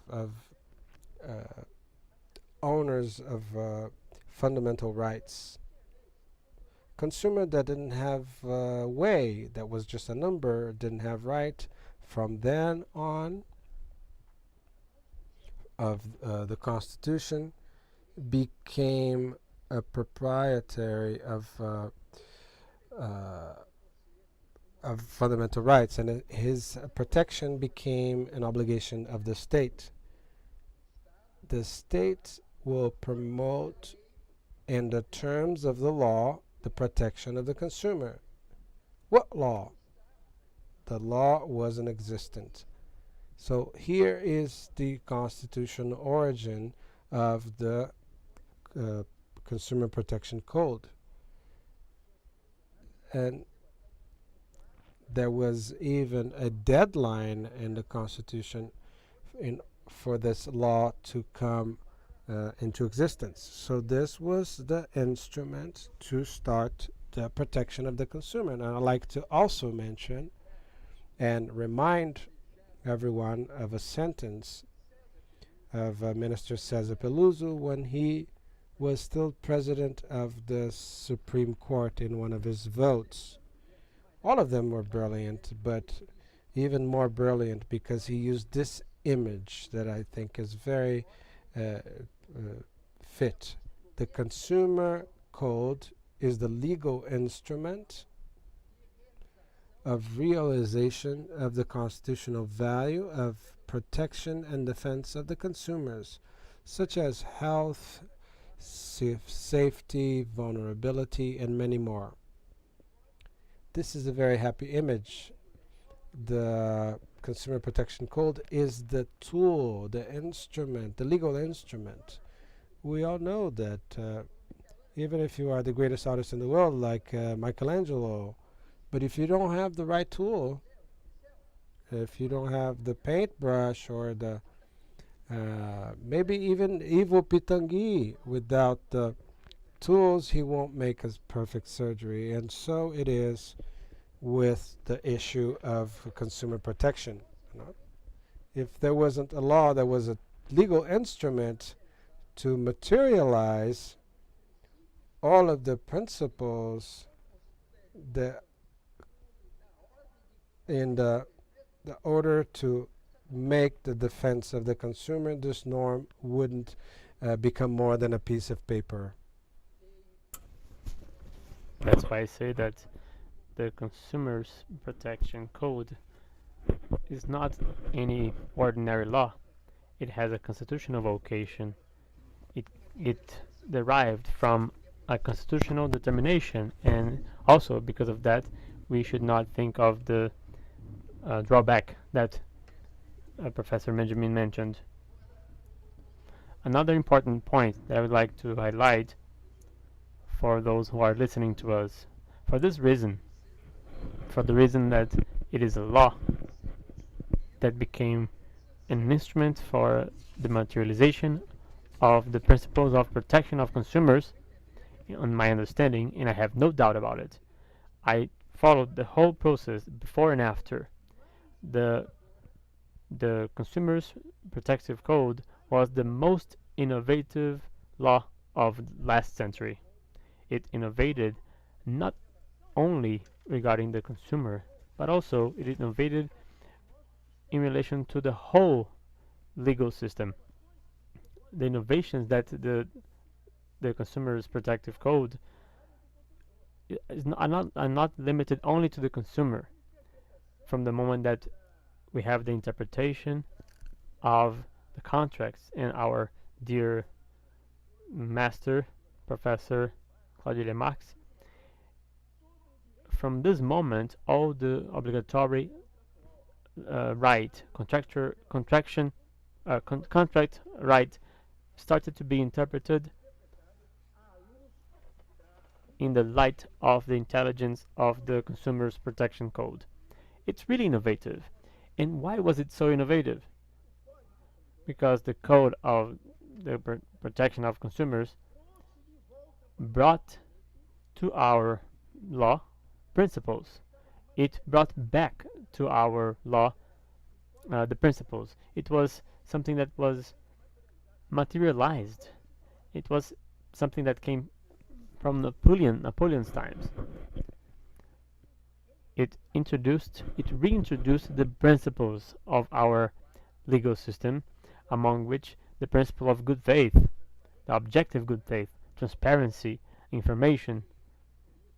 And that's why, my dear Professor Walter, although the civilists, we are from the civil area, I know, but the civilists, they claim that the great innovation of the principles of the civil code, of course, 10 years before the Consumers Code, Protective Code, had brought the innovation. And there was a great conflict of 10 years between the Consumers Protection Code and the Civil Code 16, because that civil code was contrary to the principles. And we know that there had been many conflicts. There was a resistance not only in the area of the suppliers, but also among the bench members and bar members. Once I was providing a lecture talking about the code, the Consumers Protective Code, and one of my colleagues said, "Cavalieri, I think you are in love with this ugly love affair." This was the conception that people had from this code.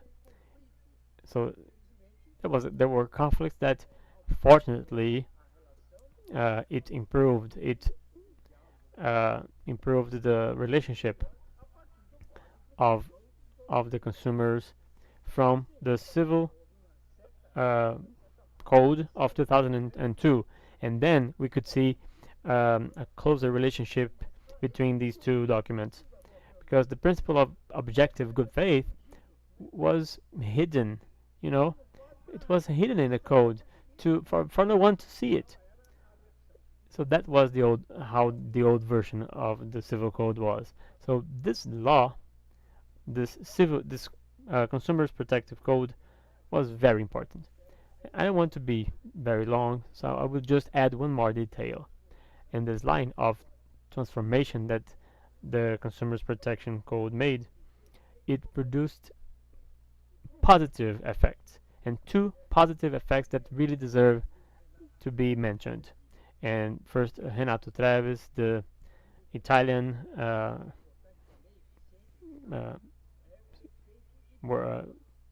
writer, talked about the educative effect.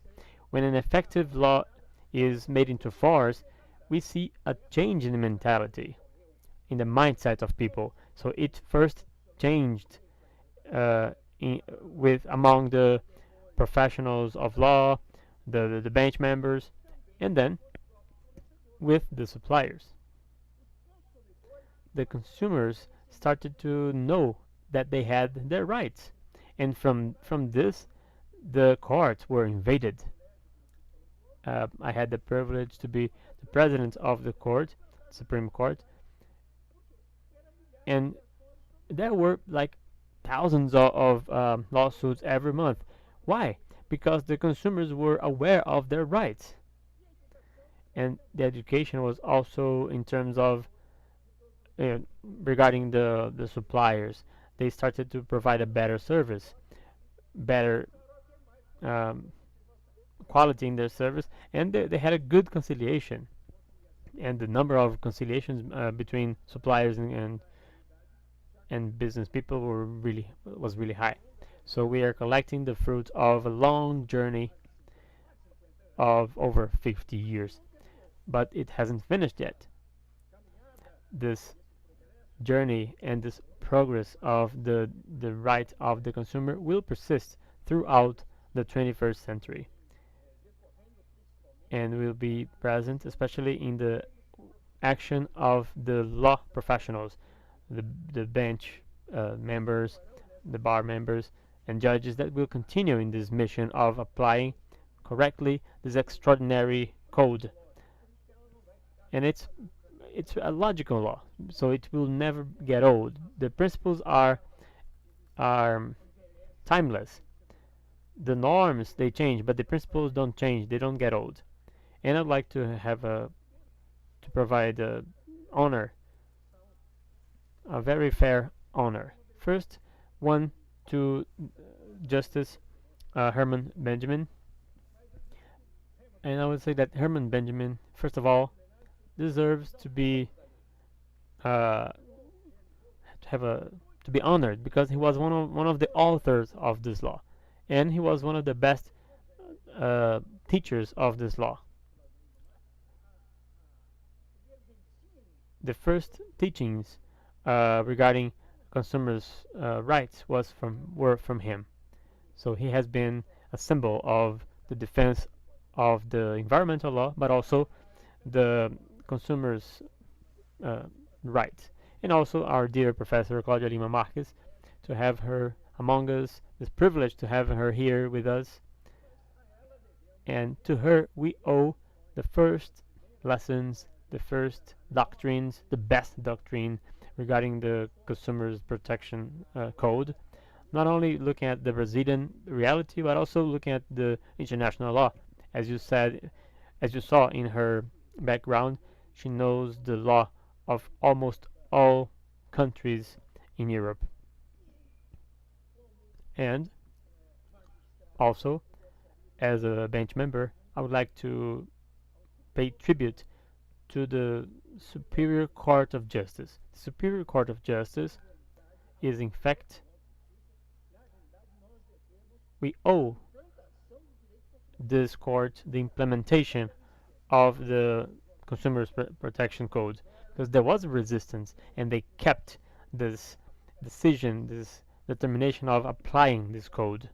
And then I would like to highlight the ones that are among us, and also my dear Justice Carlos Alberto,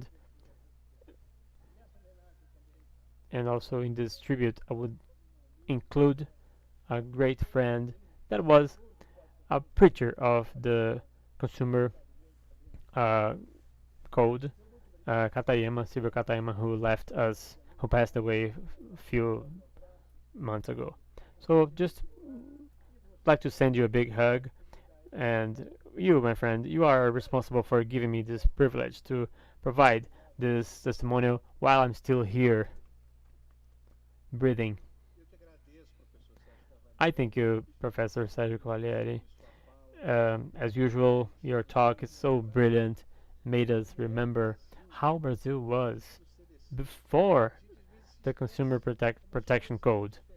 We sometimes forget how things were different.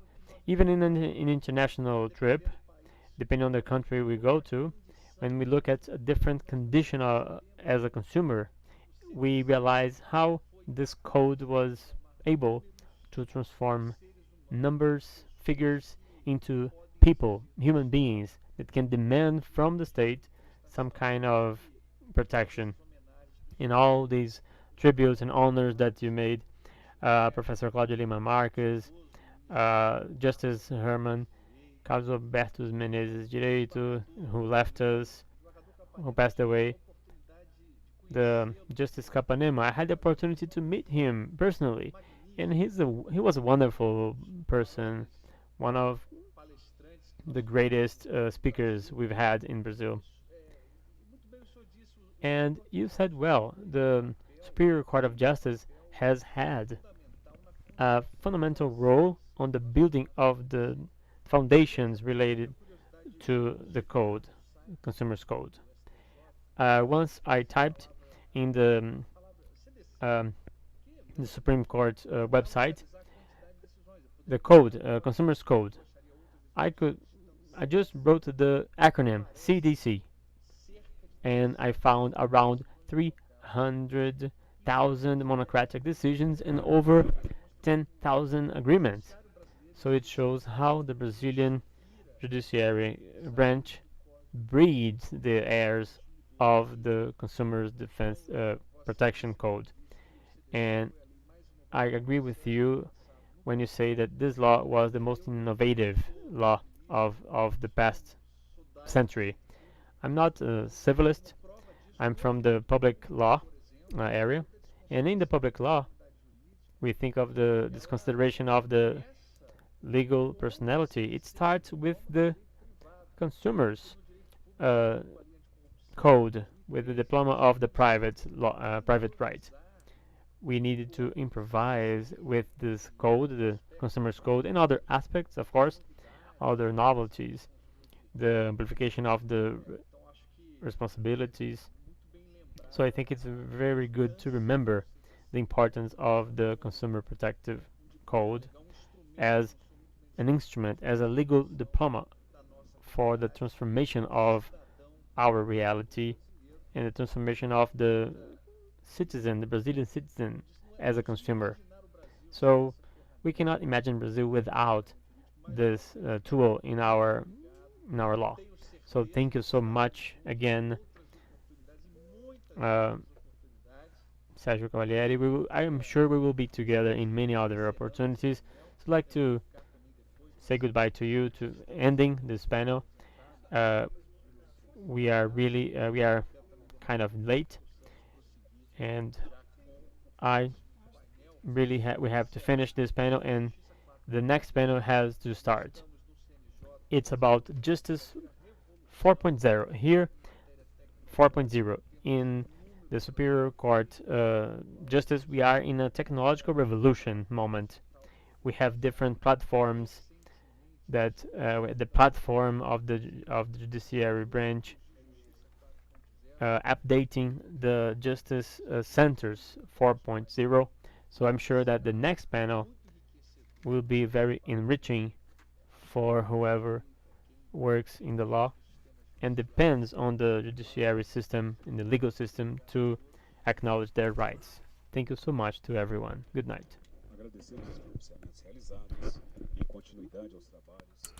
We thank for the speeches that were made.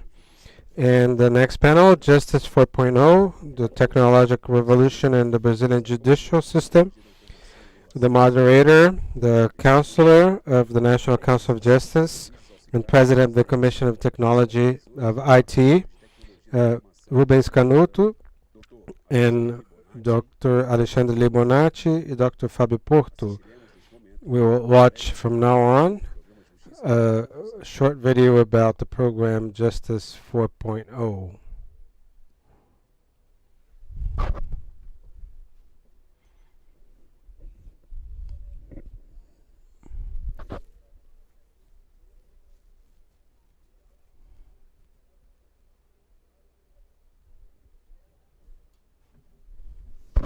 Luiz Fux e considerado uma revolução do sistema judiciário brasileiro, tá o carregando o celular aí? Justiça Será 4.0 que cabe aqui no promove a transparência e impulsiona a eficiência e agilidade do Poder Judiciário, com efetiva aproximação com o usuário da justiça, aliada à redução de despesas. Programas inovadores já estão implementados, como, por exemplo, o Juízo 100% Digital, presente em 40 tribunais, em que todo o caminho de um processo até seu julgamento é feito online.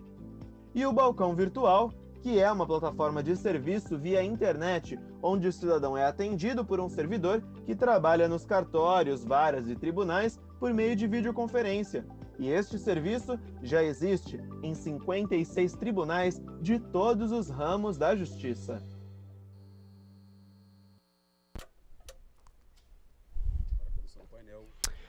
To lead the panel, Councillor Rubens Canuto.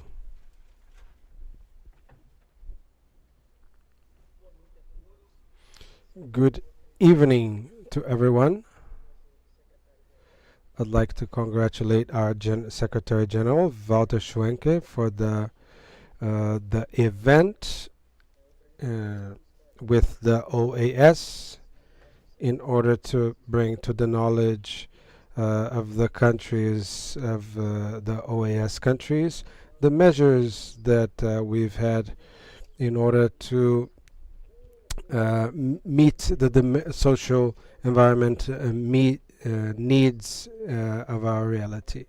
We have the two justices, Fabio Porto and Alexandre Libonati, that are leading the project to integrate the mother project, the umbrella project of Justice 4.0. This project tries to approximate justice to this Brazilian citizen. It's not enough to have efficient law about guardianship of rights if we don't have a judicial system equipped to adequate to the reality. The projects from the Justice 4.0 wants to bring to the Brazilian citizen more effectiveness in the acknowledgement of his or her rights.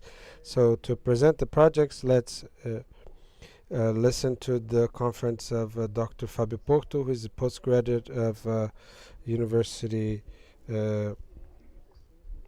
He is a judge and a university professor, and he is a judge at the presidency of the National Council of Justice, being responsible for the administration of the IT systems developed and controlled by the National Council of Justice. Good morning, Counselor. Thank you so much. I'd like to start wishing everyone an excellent night. Thank immensely. The invitation is a great honor to be a part of this event.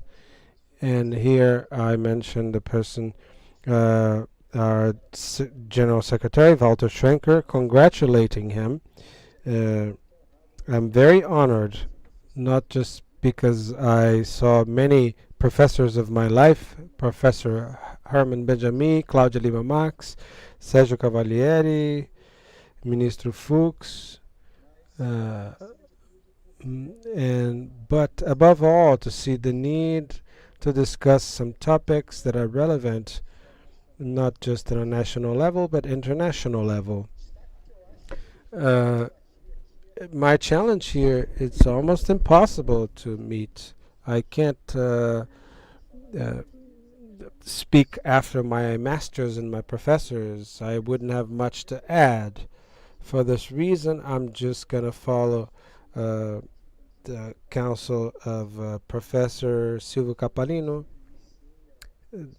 that when I started teaching, he said, Fabio, if you're not good, you can be at least short. And that's exactly what I'm trying to do, because of not just because of the time, but also maybe because of the hunger that maybe a lot of people are starting to feel. So, promising to be brief, I've mentioned, I think that the great challenge we have today in the justice system is to meet the demand that has come by the Consumer Protection Code and other law that brings to the citizen the consciousness of his own rights. And maybe the most impactful revolution that we've heard of, transforming all of us simultaneously and spectators to protagonists in one of the greatest transformation of humanity. It is the death of the analogical age and the birth of the digital age, and this transform turns everyone into passengers of this great historical change that culminates in the fourth industrial revolution, as Klaus Schwab has called it in the World Economic Forum. Every citizen has expectation for the public service in the digital way. Everyone wants to have it at their disposal, because there are already many apps and equipments. So the judicial system has to be framed. How can we have the justice at the reach of the citizens? We have to analyze, are we in crisis? No, I wouldn't say so, but constant and frequent transformation. And in this transformation, we have to understand the aspects of digital justice. But because of time, I'm not going to mention all of them. I'm just going to bring one point. It has to be focused on the citizen. The citizen has to be in the center of focus and the attention. I think that this is, without a shadow of a doubt, the most relevant. So in this great revolution that impacts all of the segments of economy, from the most traditional to the most disruptive, it's a fact that we're all living the exponential age, and the velocity of the transformation brings us to a paradigm change in a global scale without precedence, such as Renato Russo has said, the future is not as the past anymore.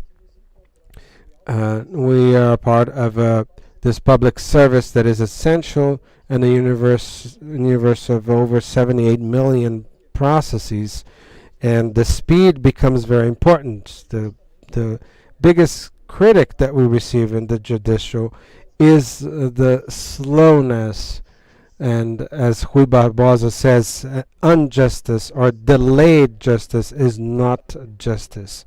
So we have to be very cautious.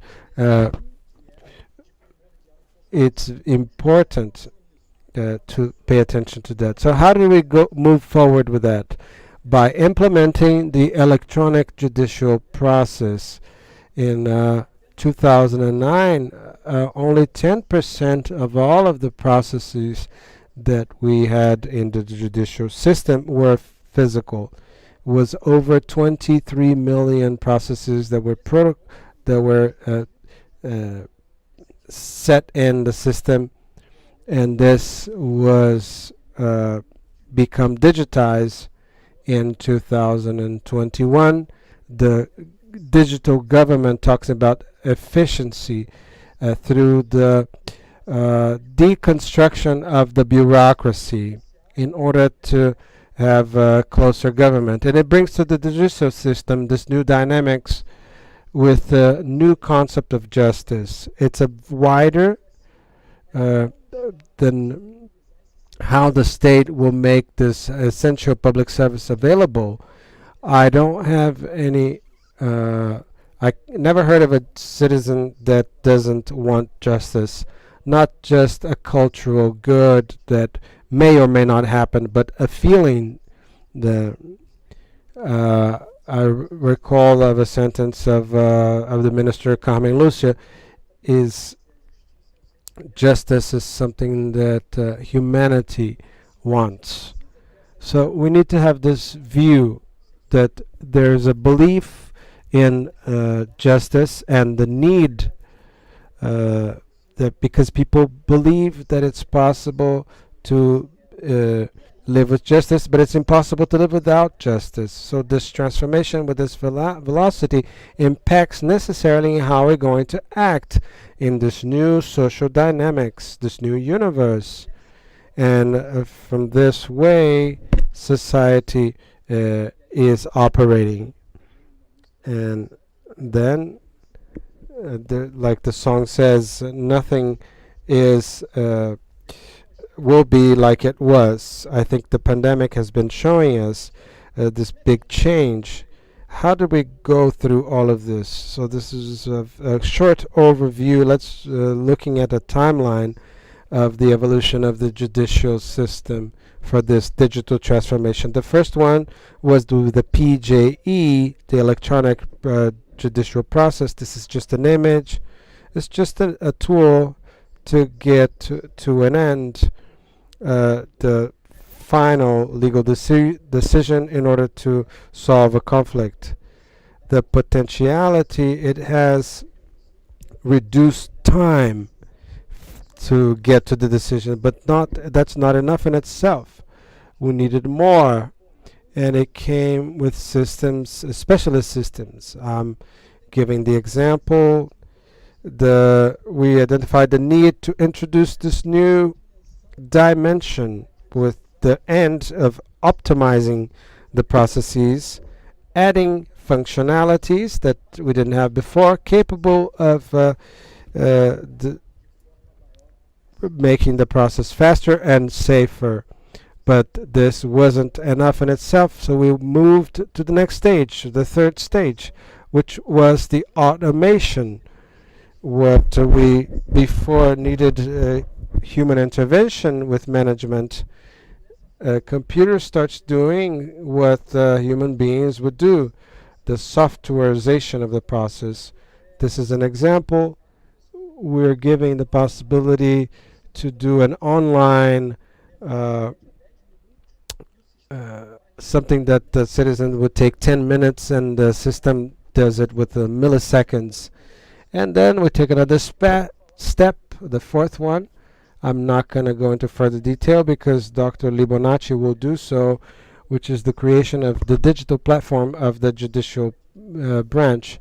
This is a great paradigm shift, transforming this in a multi-service system capable of introducing a marketplace and starting in the National Council Justice, what I call the C&J store, and we finally arrive at the great revolution, which is to put together the digital process, automation, specialist systems, and artificial intelligence.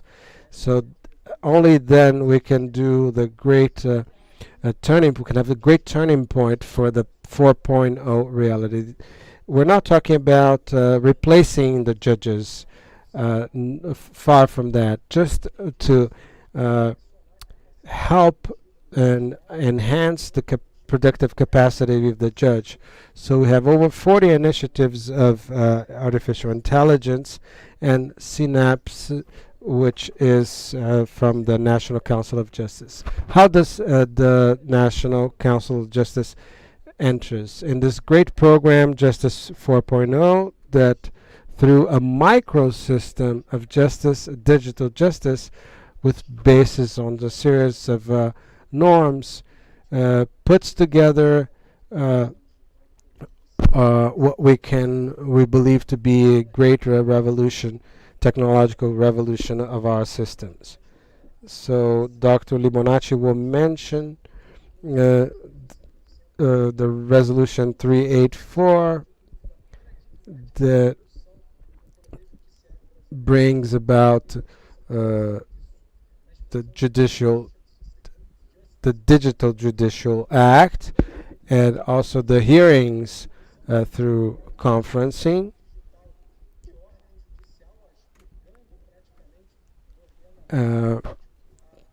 Removing some documents with ending with the virtual bench, and it reaches synapse.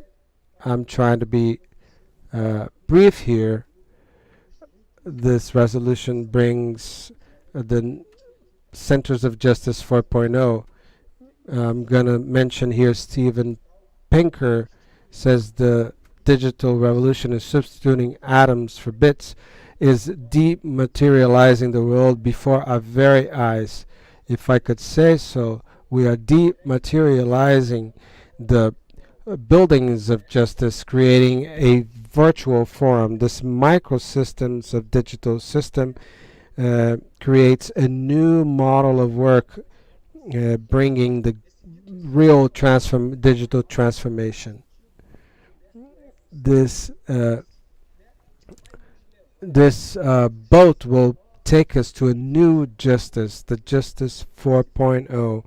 And when we talk about a new justice, we have to have into account that the justice of today cannot be identified the same of yesterday. Before a society with great demands, new needs, and eternal needs. The new justice has to be in harmony with the social reality, in accordance with the dynamics of society, in order to respond effectively and in good time. So this is the well-dreamed Justice 4.0. So in this big set of solutions, I'm reminded of a text by Fernando Pessoa. It's a time of change. It's we need to abandon our clothes and forget the ways. It's a time of crossing. If we don't do it, we'll remain at the margins of ourselves. And he would say to navigate is needed. We talk about these sailings of modern times. In the past, they would sail the seas, and we sail the net. We sail on the web, and I'm sure that this system creates a golden bridge that society can cross and reach this justice of the new times that brings a new paradigm to society. Maybe all of this is utopic, but let them be utopic. But that's what they serve for, that we may not stop walking. I think that the judicial system is walking and walking in great strides. So I give the floor back to Rubens Canuto. He is the president of our IT commission, but also because of his disruptive role, and I apologize to that I'm not able to meet the expectations. But after you hear Dr. Libonacci, you will be more convicted of what I'm just said. I'd like to congratulate Dr. Fabio for his brilliant presentation.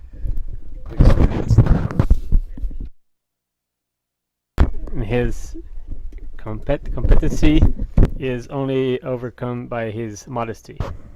It really brought the interest of everyone here, I'm sure.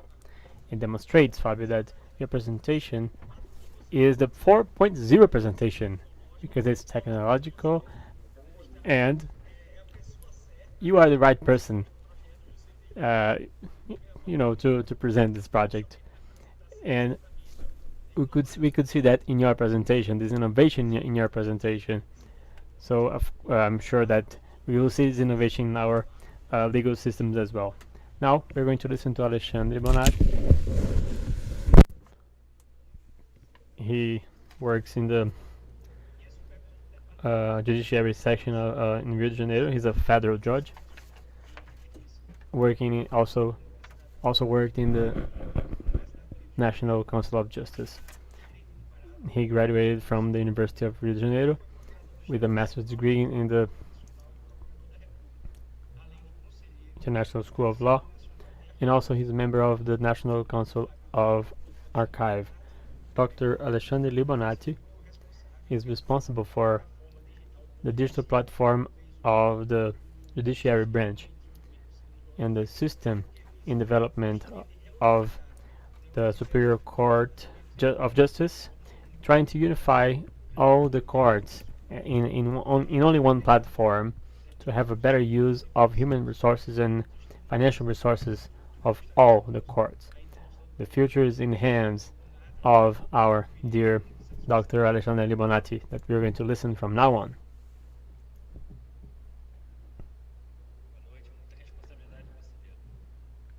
Good evening. Wow, it's a great responsibility for me. Well, I'd like to congratulate our dear hosts of this event, my dear colleagues of my virtual panel, Rubens Canuto and Fabio Porto. I have now two challenges. The first, since I'm the last one to speak and to end this event, and also to talk after my dear colleague Fabio Porto, because he's very precise and because he's a teacher. I'm not like that, so I have to make a great effort to keep your attention, especially because I don't have the technological resources that my dear colleague used in his presentation, so I don't have that to amuse you. One of the main initiatives in the management of Justice Fuchs is the concern of technology, in the increase of technology. It's one of his goals, and it has to do with the digital platform of the judiciary branch. The 335 resolution of 2020 that has a policy that created this initiative was approved in the first session of the plenary under the presidency of Justice Luis Fuchs. And the challenge that we've had since then are two. First, to take this project out of the paper and make it work. Secondly, to make it clear for all the legal community what this concept of platform consists of, to highlight the advantages, making possible the voluntary adhesion of the judges in the country. Regarding the implementation of the platform as a public policy, it should be mandatory. My brief explanation will focus in this second challenge, try to explain on what the concept of platform consists of, which is not always intuitive for us, that from our professional perspective makes us users of the system, but people that do not know much of technology. To explain what this platform of the judiciary branch, PDPJ, as we have the acronym, I'm going to first of all I will ask you to excuse me for the simplicity of my presentation, and I will start with this picture here. Well, just to help me out of this first image, let's think of an archipelago formed by different islands, and the communication among these different islands is quite hard. To go from one island to another, you need this physical strength by swimming or a boat as a means of transportation. to overcome the difficulty of transport among between islands, the inhabitants, they created bridges. You can see here in this image of Venice, bridges that have been made in the Middle Age. However, some of these islands are still isolated. If you are in Venice and you want to go to Muran, you need to take a boat, which is called Vaporito. Now let's go to the next picture.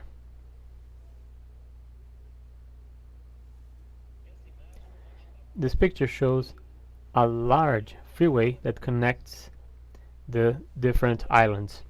Instead of small bridges interconnecting the small bridges, such as in Venice, we now have a large concrete platform going through all the islands in several movement lanes, which allows an intensive movement of vehicles. This is the concept that we roughly represent our platform of the judiciary branch. PDPJ is a platform that is not made of concrete, but it is a cloud-based platform that connects different islands of systems that became the systems of the judiciary archipelago. On the next slide, you can see this represented here, and we're going to repeat that conceptual process, forgetting about the metaphors. PDPJ, this platform that I'm talking about, will be a large freeway connecting the different islands that were isolated or connected by bridges. Let me show you the next slide. We have lived with different judicial organs as islands of processes. These processes would be moved in folders and piles of paper. This was the reality of the Brazilian forums up to the 80s. In a certain moment, the informatized systems were inserted in this context. But not to substitute the paper. The processes, they remain physical. The systems were used basically to generate procedural works, decisions that were linked to the physical process. Also, the systems controlled the movement of the processes and the connection between the stakeholders. In 2006, we had the basic text presented by the federal judges in Brazil to have the electronic process to substitute the physical processes to digital processes. Several courts developed their electronic process systems, and in a certain moment we had over 40 simultaneous experiences. Just remember that the National Council of Justice was created after than that. So at that time there was not a controlling organ for that. As a characteristic of these systems, we can say that there was no technological standardization, and it produced that could produce in the digital means the same thing that was done in the physical way. Also, the concern on the preservation of the information, and these data and information could be lost nowadays. The systems were not interoperational. They wouldn't communicate to each other. In the environment of one court, wouldn't communicate with the first degree and the second degree sectors would not communicate. After the time passed, some of these systems started to communicate and exchange data. Interoperability protocols were created, and one of them was MMI, the National Integration System. So just remembering the images of Venice, communication bridges were built among the systems. For each new connection, a new bridge should be built.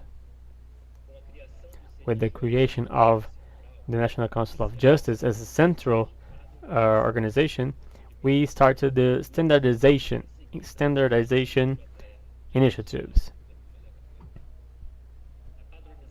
The standardization had the goal to control and save human resources and financial resources. We know that the courts had similar needs, so there was no sense to create different solutions to treat the similar problems.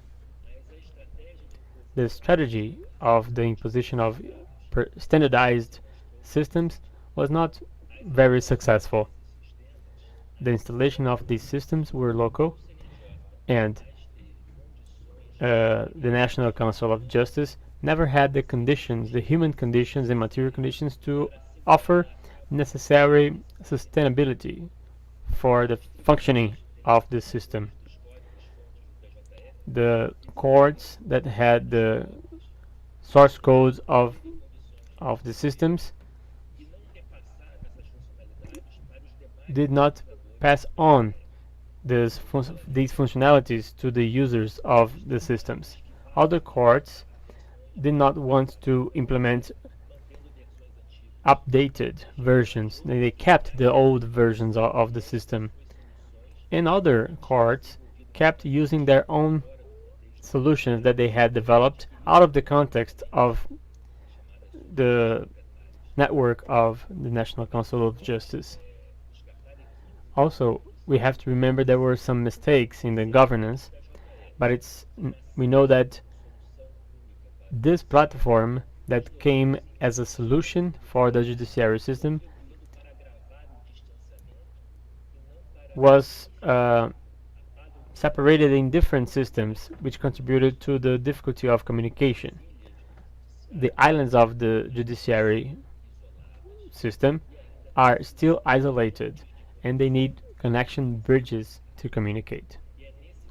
And it's in this context, exactly in this context, that the PDPJ, the platform, was conceived.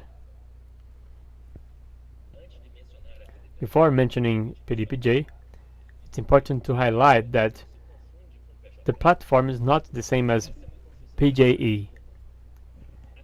There's a common confusion on that.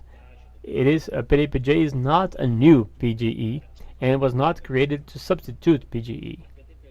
PDPJ is a platform in which PGE is connected to work together. So with this, we solve the problems of the courts that use the local PGE using outdated versions or creating functionalities only for themselves. The moment that PGA goes to the cloud of PDPJ, all the information will be available to all. But not only this, PDPJ was conceived to have in the cloud not only PDPJ, but all the public systems existing. Thinking of our initial metaphor, PDPJ is a freeway that interconnects the different islands, the different judiciary systems existing. And it makes the systems to exchange data, information, without needing to connect among each other. The cloud-based platform does the interaction among the systems as long as the courts develop only one access ramp, only one interconnection road.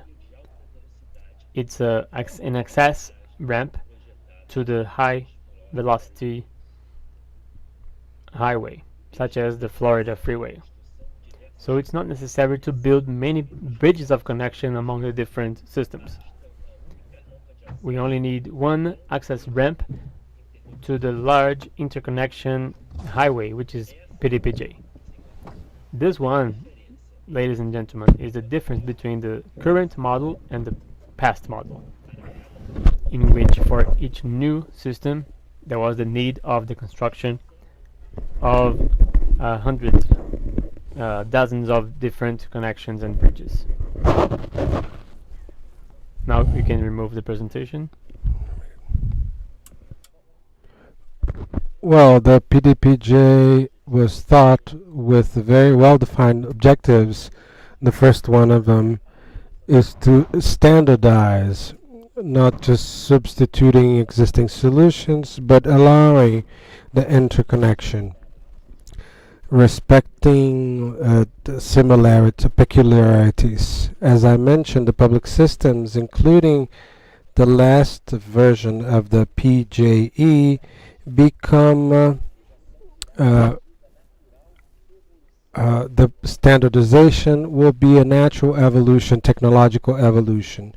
And then we move to the second objective. The evolution is inherent characteristic of the technological systems. They need naturally to evolve because of the necessities of the user, but also because of the technological aspects that are involved. In admitting that the existing systems are results and stop the evolution outside of PDPJ, standardization will be ensured. The new functionality created by over 90 courts will have to be added to the cloud of the platform. So this with the use of the cloud, everyone it will be available to everyone in the justice systems. So the third objective, the political success, depends on governance. If the use of the PJE becomes, instead of mandatory, by choice, the adhesion to PDPJ and the communitary development in the cloud system, the development of these new functionalities inside the platform and the adherence remain obligatory.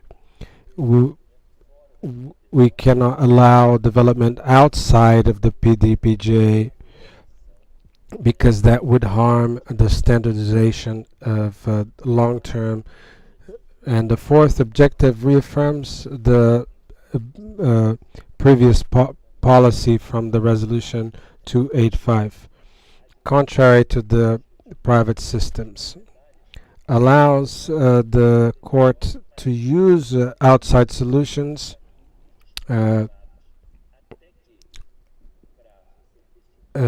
up until a deadline that a public solution can be implemented. So even the courts that use private solutions have to follow the same logic of public sharing of the platform, of the evolution of these systems from according to the resolution 385. The policy put forth by the resolution innovates not only in the aspect of governance, but mainly in the leading of the standardization process.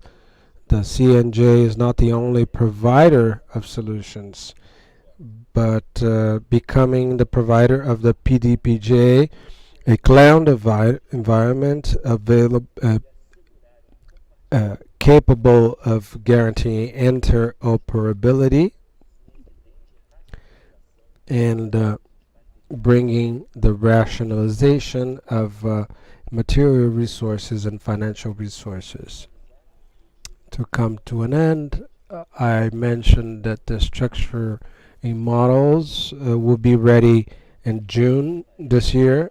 From then on, the PJE will be added to the platform, parallel to the finalization of the modules that will put the PDPJ in functioning. The CNJ, with the support of the program of the UN, the PNUD, and from the Council of Federal Justice, we're performing a diagnosis and elaborating a work plan for all of the courts in Brazil to the new platform. This diagnosis will be finished in October this year. To conclude, I have to mention of the great satisfaction of being a part of this project that changes the management of justice in the country. As Monteiro Lobato, a famous writer, mentioned that everything originates in dreams. First we dream, and then we act. So the interconnection among systems, standardization of systems, rationalization of resources is not a dream anymore in the judicial branch of Brazil. It's already a reality. Thank you immensely for the opportunity and your patience to wait until this hour. Thank you so much.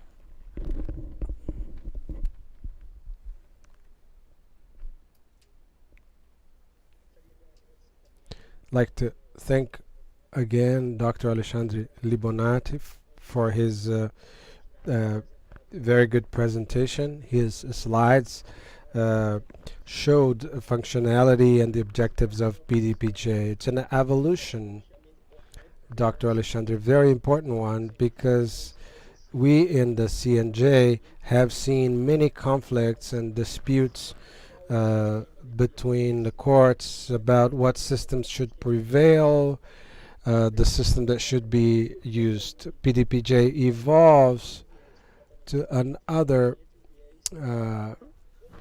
logic, which is the logic of communication among the system and the system, allowing all the systems work in an harmonious way. And I usually say, as an example, the platform of our smartphones.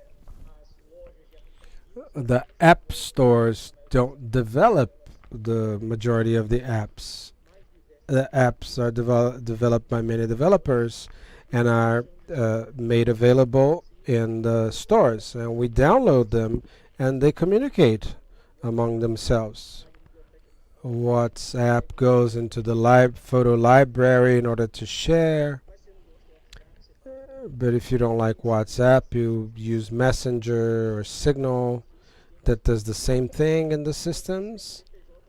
Are similar to the PDPJ, what I think it will do, allowing different systems to be used in a harmonious way in the whole system. I think it's an innovative initiative that Minister Fuchs and his team brings to the judicial brand in Brazil that will contribute a lot for our development, allowing economy of resources, avoiding unnecessary work, or optimizing the information systems. I thank Alexandre Bonacci for your presentation, and I pass the floor for our Master of Ceremony for the next part. Ladies and gentlemen, we will thank all the speakers. We inform that the works of the first Colloquium Brazil-OAS will be a